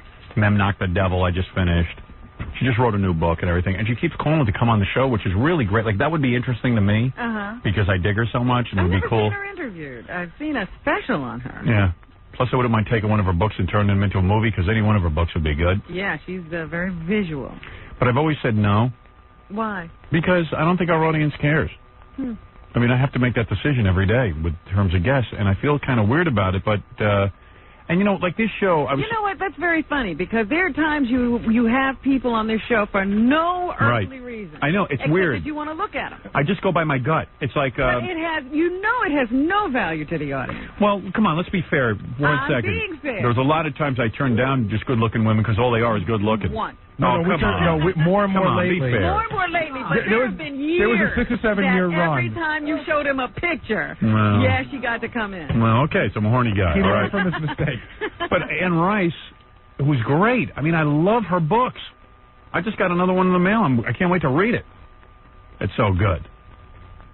But I don't know. I don't know. See, I recognize that she sells a lot of books. Yeah, but who cares? I wonder if our audience cares. But is it our audience who's reading those No. books? What audience is it? There is no audience. How many books do you think she sells? She's writing all the time. She's written tons. Here, watch this. Watch this. You ready? All right. All right, little survey, okay? Hi. Hello? Hello? Here we go. Wait a second. Just try to have a survey. Hello? Hello? Yeah, hi. Who is Ann Rice? Who is Ann Rice? I'm sorry? Who is Ann Rice? Who's Ann Rice? Yeah. She's that broad that lives down the street from me. Okay, thank you. All right, okay, that's number one. Number two. I want to find someone who's not, like, listening right now. Hi. Hello? Hello? Hello? Hello? Who is Ann Rice? Excuse me? Who is Ann Rice? She's a writer. Did you know that because you're listening to the radio? No. My girlfriend has a bunch of her books. Oh, yeah? Yeah. Do you care about her? Do I care about her? Yeah. I don't give a crap. Yeah. Yeah, but you didn't care about last week's stripper either. Yes, you did. Who is Ann Rice? Who is Ann Rice? Ann Rice is a writer who lives in New Orleans, and I guess one of her famous books are from Interview the Vampire, Vampire Lestat. Okay. All right, Queen there of you go. Dam. And I've been listening for a long time, so I'm still a fan. What? I'm still a fan of both of you guys. Thank you. All right, later. You win nothing. No, it's Fred's transmitting again. Oh, man. So I was saying to Howard, do you think it would be insulting to have Ann Rice in to play the Mike Walker game? Is that an insult to Ann Rice? Yeah, because Ann Rice is going to come in and play the game, and then I'm going to be done with her, and she's going to be like, well, what happened to my big interview? Of course that's And an she's going to insult. fly all the way in. I mean, I would have her on for a minute or two, but I'm not, like, the Today Show can have someone on for a minute or two. On this show, people, if they don't sit here for an hour and a half, Well, they they get hear insulted. everybody else getting a Right. 20, 30-minute Yeah, interview. right. I know. Hank the Angry Dwarf got a half an hour. How do you That's top right. that? How do you top that? But Hank's funny. I agree. Hank's creative. Is Ann Rice going to be drunk? I doubt it. Well, she doesn't drink anymore. She used to.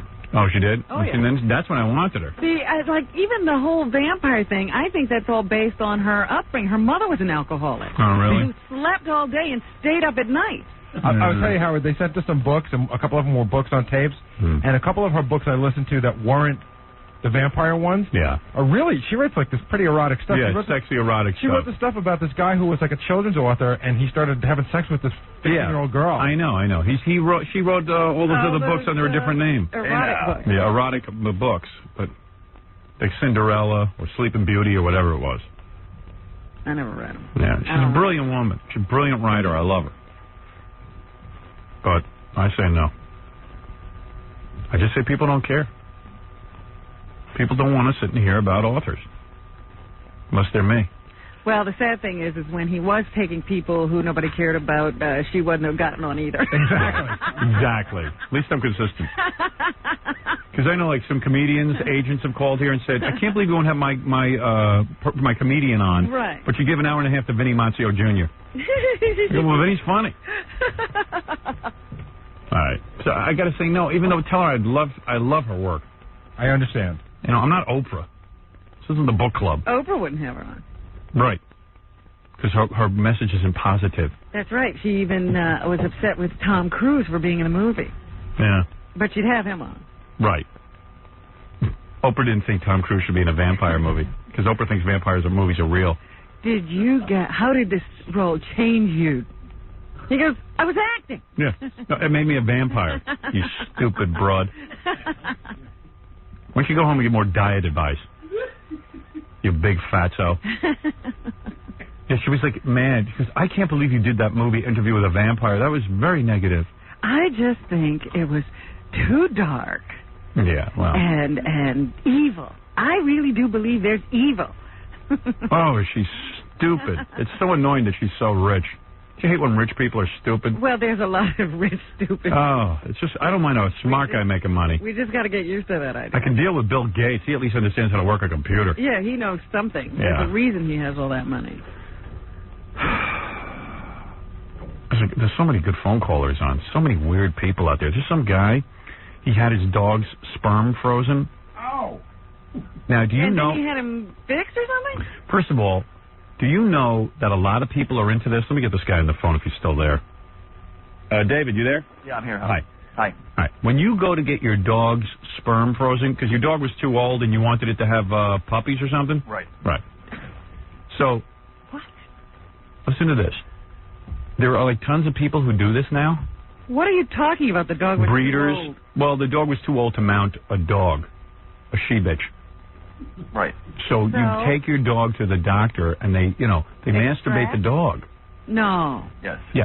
Listen With to their this. hands? Yeah. Listen to this. Oh, my. Listen to this. Because you say, well, like, there's a lot of people who can't afford the vet to do it, so that there's a kit where you can store your dog's sperm. But I'm why not kidding. Is this so important? Because breeders have certain dogs that That they are really like, champions. that are champions, and they want their sperm. And some people get into this. Who knows why? They have an affection for these dogs or whatever, and they want to breed these dogs. They give you a kit so you can capture the sperm, and the vet says to you, go capture the sperm. And people go, well, how do I get the sperm out of the dog? And they're like, well, use your imagination. No, they don't give you instructions. Well, I wouldn't know what You to do. use with your you. hand. You have to use your hand on your dog. Would you really know what to do? No, I won't even feed a dog. I'm afraid they'll bite me. I'm not going to go touch a dog. Gary, didn't you know some girl who had a dog and went somewhere? Well, no, here's the deal. I used to work in this kennel supply place, right? And we sold artificial insemination kits, which is a big syringe, plastic syringe, with a big catheter.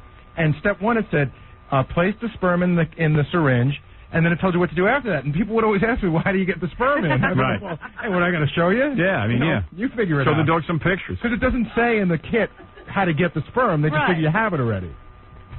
Will a dog sit still while you do that? I don't know. Well, I suppose. But a dog isn't even exposed. I mean, don't you have to do something to make the little Well, thing yeah, pop you have out to. to That's begin what I'm with? saying. What are you talking about? A dog isn't exposed. You never saw a dog's wiener? Yeah, but it comes out of Right. It's Yeah. covered in... Well, like I mean, you a could use... lipstick that comes out of there. Type. Right. You know what I'm talking Well, about? they're uncircumcised. No, it's like they have a whole skin sheath. Yeah. That goes like a over. case. Oh, hard topic to talk about. Actually, the way it's done is they have a dog in heat there. And my dog actually stuck its nose in the tail of the dog in heat. Yeah. Oh, While he did that, a veterinarian actually went at my dog. So you're telling me they got a female dog there that the dog can sniff? Right. And that gets him aroused. Right. And then the doctor works on the dog. Exactly. That's what he does. And you That's watch so the gay. whole thing? Oh, yeah. It's like milking a cow. Do you think the veterinarian Was the vet getting into it? The vet was happy to help me out and help the dog out. And just how great is your dog? He's a great dog. Why do you need your dog to have puppies? Is it a special kind of dog? He's just a great golden retriever, beautiful color, just has a great personality. Was that important to you? Yeah, he's that important to me. Are you a breeder? I'm not a breeder. No, I just wanted to have his puppies, and he's getting old, and it was just, So what are you going to do? So you can't find a mate for your? So what did you impregnate some dog yet? Well, we went through the whole process, and they froze the sperm, and the sperm actually died in the freeze. Oh man! After all that, the poor vet. After all that, well, yeah. So I'm hoping actually to do artificial insemination. I need a golden retriever right there after we take out the sperm. Why can't you, and he's so old he can't mount a girl?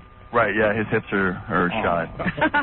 Wow. Like Jackie. My wife's hips are shot. I haven't mounted her in a month. Right. So my hope is to actually find a golden out there. That's Can you imagine that there are doctors out there that consider this important? Do you think a vet has to take a class on how to do this? Or you Yeah. just knows? No, I think they got to learn it. Absolutely. You got to get taught that kind. Who would know that? That's not by instinct. That goes against human This is nature. very funny. Now I'm thinking about horses because I hear about all kinds of horses. Like these great race horses that they put out to stud after a certain point. And, everybody pays hundreds of thousands of dollars to have their mares go visit this horse. You can And then understand the that. horse- Yeah. But the horse then can't, Do it? he doesn't have what it takes. Wow. And they just leave the horse alone.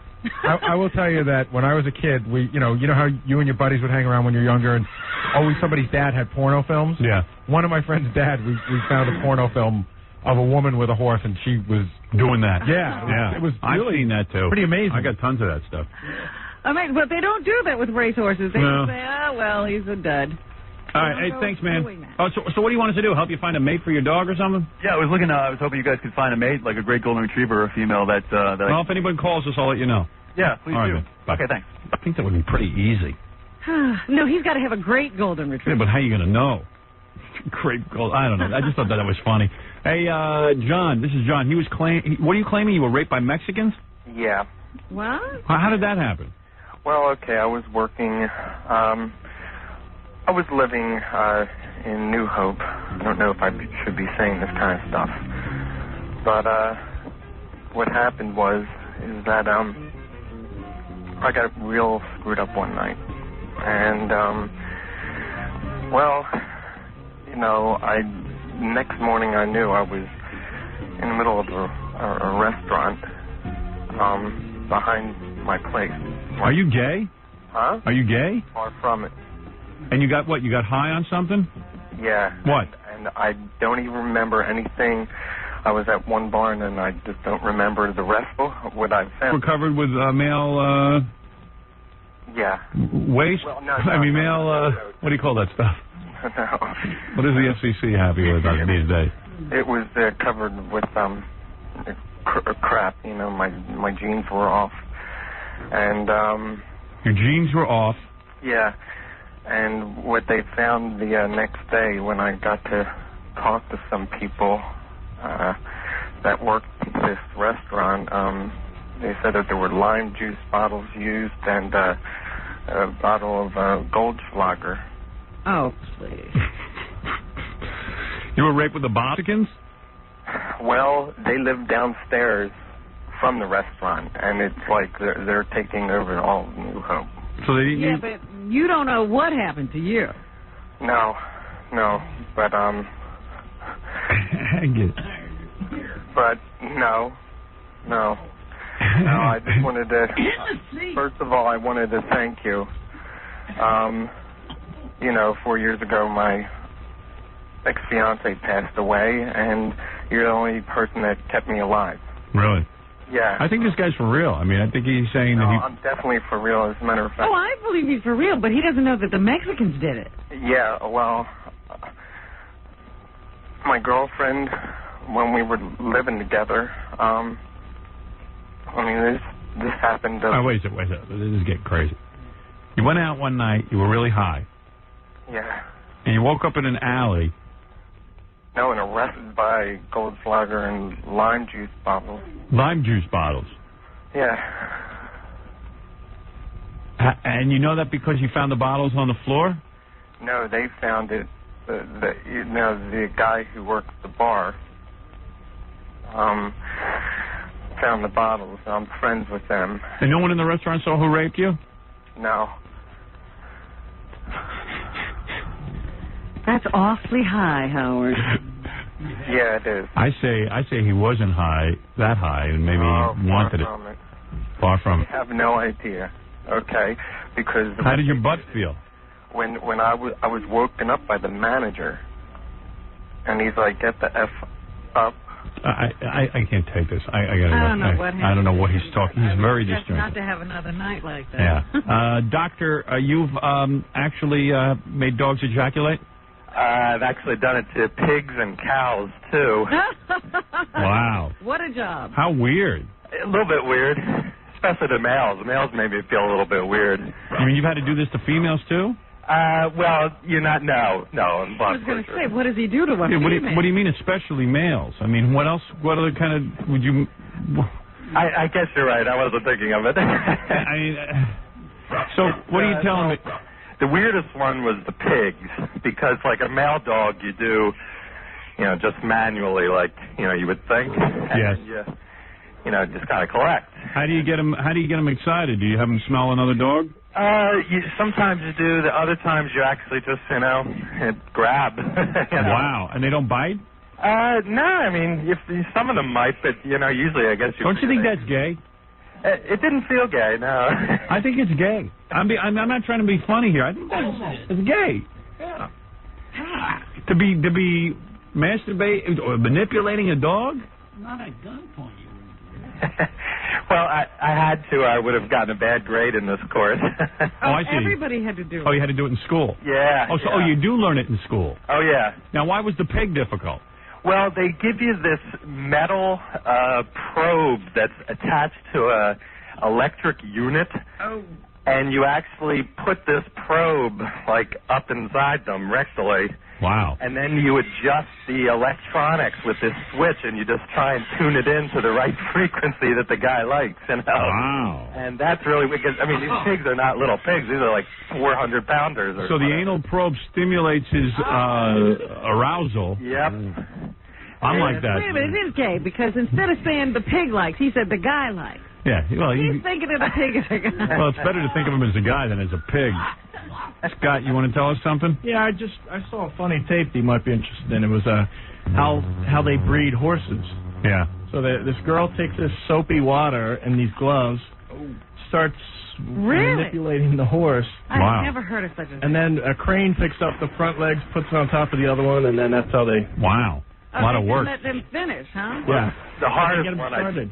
The hardest one I did was a bull mounting a cow, and you have to fool him, and as he is jumping up, and I mean these are big scary beasts, you know. As he jumps up, you have to run in there, grab it, and when he thinks he's going into the female cow, you redirect him into this big leather thing that they collected in, and it's a little freaky. Eh? You know what's weird about that? That's how John Popper from Blues Traveler has sex.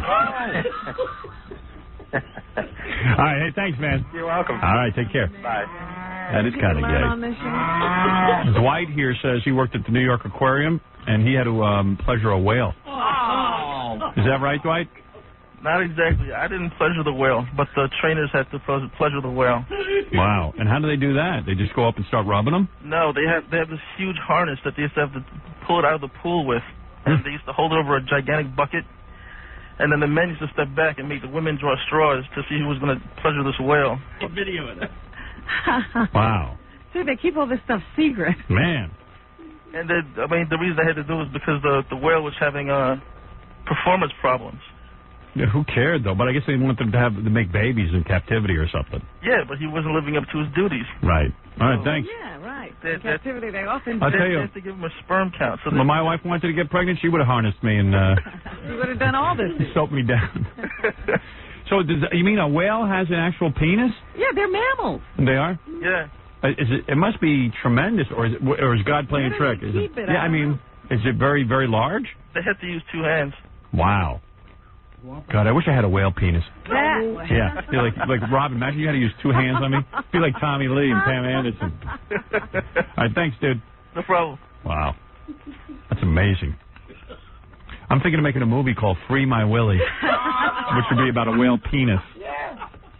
Yeah, free my Willie. Yes, Andy, go ahead. This is crazy. I got to move on to the news. Yeah. Go ahead. Yeah, and I got a woman here waiting for her breast to be examined. Go ahead. Hey, Howard, I just think you should have Anne Rice on. I don't think it would be boring at all. Yeah? She's definitely warped between the vampire books and the erotic books. And Yeah, I don't know. and then you could bust on the Oprah and Tom Cruise thing. You could get 15 minutes out of it. Yeah? Yeah.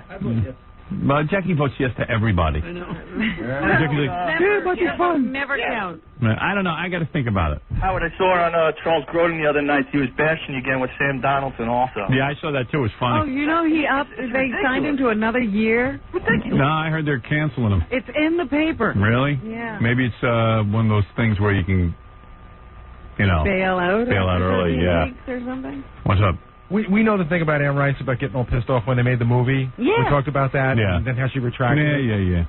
I don't know. Just do it. 15 minutes wouldn't be bad. All right. Take it easy, Howard. Right. Bye.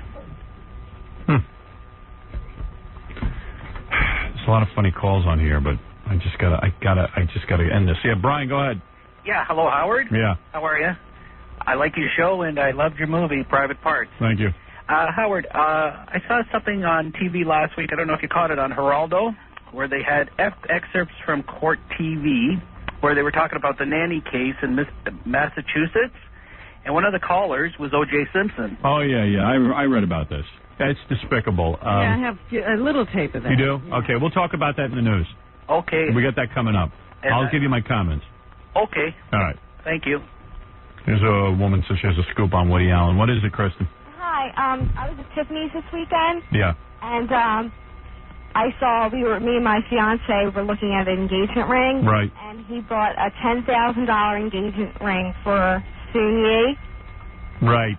They were standing right next to me. What a shame. I mean, what a horror. These stories come up periodically, and Woody always denies that he's actually buying engagement rings. Well, he bought this one. Yes, well, listen. They've looked before, so they probably bought this. There's something so wrong with Woody Allen. It's frightening. I mean, there's something so wrong with this guy. It's sad. I can't watch his movies anymore because it's too sad. And he looks horrible in person, let me tell you. Yeah. Well, he looked horrible when he looked good. Thank you. Okay. There's a young woman here for a breast exam, Robin. Let me. She's been standing there all day. Yeah, let me. I hate to do it quickly. I like to take time with a woman's breast. Yes, this is a very important issue, and you can't give it short shrift. Well, evidently I can. Come on in. This is Jackie. She wants her breast examined. I haven't seen her. God, I hope she's good looking. A young girl, pretty girl. Yeah. I don't enjoy quickies. Hi. Oh, yeah, she's cute. Come over here. Come right over here. Come over here. That'll get a little longer. Yeah, come on over here. Maybe I have a few minutes for you. This is Jackie. Jackie, I'm sorry. How long have you... come on over here. That's okay. How long have you been waiting, Jackie? Since 4 o'clock. Since 4 o'clock in the morning? I can't believe it. Oh, do you want to take my ass? Go right ahead. Yes. Cool. Jackie grabbing my ass. Little foreplay. Just like these vets who have to get the sperm from a dog. Maybe you could let her sniff your butt. Jackie, how old are you? 25. 25 years old. Are you worried about your breasts? A lot of 25-year-old women coming down with breast cancer. No, I'm not really worried. I just basically want, you to touch them. You do? Yeah. You just had this fantasy that I would touch them and examine them? Pretty much. There's nothing wrong with that. That's fine. This really was your idea, huh? Well, we came down here on a vacation, and I'm like, we have to see how we're doing. Who is we? My boyfriend's in the waiting room. I see. Yeah, so Too bad. You got to get on Howard Stern. He's like, hey, he's doing the breast exams. I was going to get fully naked, but definitely don't want to do that. You don't want to do that. No. Yeah, and you know what? I don't even want to see you fully naked because of our time constraint today. But actually, I do. Oh, look at Jackie J. Fake. Oh, I do want to see her fully naked. So, are you a wild girl? Have you ever stripped or anything? No, I've never stripped. Only for my boyfriend. Or lesbian sex or... Haven't experienced that yet, but I have a couple girls that want to sleep with me. They do. Yeah, well, I can see why. You're a very beautiful girl. Absolutely pretty. She kind of looks like a...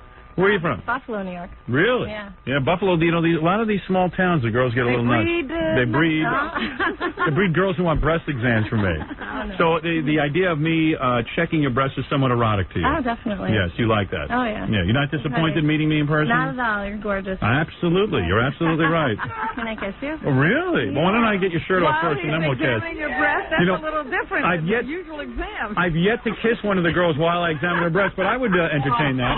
All right, do me a favor, Jackie, just because I'm running so short on time. Do you mind taking off your top right now? Are you wearing a bra? Yeah. Oh, you are wearing a bra. Okay. Now, what cup size are you for the guys at home? It's a B, but they're pretty perky. I'll tell you, seeing them in their clothes. Go ahead, take off your top. Seeing them in their clothes, I would have guessed they were a C, Robin. Wow, nice body on you. Well, please. Oh, dear. No, you don't. Are you inverted? Is that the problem? Am I inverted? Yes. No. Okay, go ahead. He usually likes to do that himself. Yeah, let me make sure they're right. Wow, very nice. Don't cover those up with your hands. And I see you have a belly button ring. Is that correct? Yeah. Very nice. Very nice. Here you are with your top off. I just met you and already your top is off. Don't be nervous. Now, you never had this kind of success in your life. Oh, absolutely not. Used to take me months to get a girl's top off. Everyone's listening in Buffalo, so hello, everyone. Hey, Buffalo. Hey, now. All right, Jackie, what I'm going to do now is ask you to put your hands at your sides on your hips so I can see if there's any odd shape to your breasts. Any crinkling or Any wrinkling? crinkling? These are 25-year-old breasts. No question, Robin. They're nice and perky and alert. Mm-hmm. They're not big. They're right up on her chest. But they're perky. They're perky and up there, right? They don't sag. Wait till you see those in 10 years. You won't even recognize them. No. Now, what I'm going to ask you to do is raise your right hand, and now I'm going to, here, step forward, so Robin can see that I'm doing this properly because she is a nurse. I have to verify that he's actually giving you a good breast exam. You are shaking? All right. Now, what kind of deodorant do you use? Do you use aluminum or... Antiperspirant or fresh? Powder fresh? Yeah, because you smell pretty good. Okay, now listen, right underneath, I'm underneath. Well, these are real, aren't they? Well, of course. Yes. Got to get this microphone working. Hold on. These are real. Now that your right hand is raised, say the following. I solemnly swear to tell the whole truth. Robin, do you see me on the armpit That's here? right. You're under the arm. Yeah. Now, are you getting aroused at all? Yeah, actually, I am. Okay, right. Do you notice that my touch is very feminine? It's very soft. Your hands are very soft. All right, here we go. You Now, can squeeze them a little bit if you want. oh, don't worry, I'm working into that. I'm just not that forward, all right? All right, you see what I'm doing now? Yeah. See how I'm checking them? You see how I'm doing Now, circles? do you do this at home? No. You don't? No. Well, you should be doing this. They're turning off. Hold on 1 second, honey. Wait a second. Watch this, Robin. Watch. Look. They honk. All right. Okay. That's unusual. All right. Now raise this arm. All right. Now here, I'm just touching underneath the armpit. Again. I do not feel any unusual lumps. These are unbelievable. 25 years old. That's my favorite age. Mother God rest These his are soul. fantastic. How many men have felt these? Would you guess? Give me about 3. Yeah. Wow. So These you're are, number 4. This is like almost. I'm like almost the first. Yeah. Let me see. Oh, look at this one too, Robin. Watch this. Go ahead. Well, she's got that bilaterally, Howard. Wow. All right. That's a lot. Wait. Let me see that again. Wow. Wow. Look at that. All right. Now I'm feeling around the entire breast. Now I'm going to tell you something. I don't feel. What do you feel? What? I don't feel any lumps. I do not. Do you feel just normal breast tissue? This is normal breast tissue. Let me check this one again too. Okay. Yeah. No, they feel good. They feel good. Now come here and give me a kiss. Come here. Wow. Oh yeah. There you go. Now give me a hug. And a bare-chested hug. Let me see if I feel any lumps on your ass now.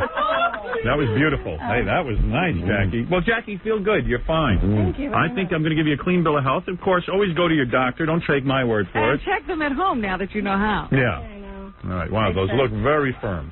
Very firm indeed. Don't they, Jackie? How do you like those, Jackie? Excellent. Yeah. And no cancer. No cancer? No. Very nice. Put the bra on. That's good. You should go braless. You're firm enough to go braless, like our own Robin. Oh, right, sure. You don't go braless at all? Robin, you're very beautiful. Why, thank you very much. Of course. It goes without. You don't even have to say that. Everybody knows it already. Oh, that felt good. That felt really you good. look like you're really enjoying yourself, Doctor. You're on your way to being a whore, you know that. You're this close. Oh, that was a great treatment I gave her. Yeah. You need massage therapy, my dear. All right, Robin, what I suggest at this point in the show, thank you, Jackie. That exam took a lot longer than you expected. Longer, and that's how his eyes were closed. Well, they started honking. His eyes were closed? Oh, yeah. God, there's so many guys on. There's a guy who manipulated a dolphin. Oh, stop it. And his wife doesn't know. He thinks, he figured a dolphin isn't cheating. Wait a minute. Is this another guy who just found a dolphin on the beach? I don't know. You know what it is? I got to get to the news, though. It's John, have them call tomorrow. These confessions have to wait. Yeah. Did I do your plug, Jackie? Yes, you did. All right, good. Because he gets on We me. already polluted the airways. We already ruined the show with that.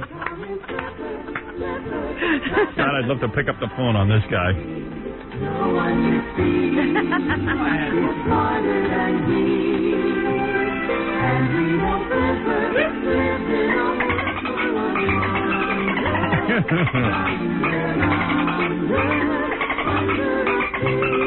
Wow. All right. I'm getting aroused. Robin, we're going to do the news next. All right. I'm going to call off the phone calls. I have to stop. Here is my Billboard Award. I'm going to show this to you. The 1997 Billboard Monitor Radio Award. See, that will sit in my trophy case for my illustrious career. We'll be back right after this. We'll be back.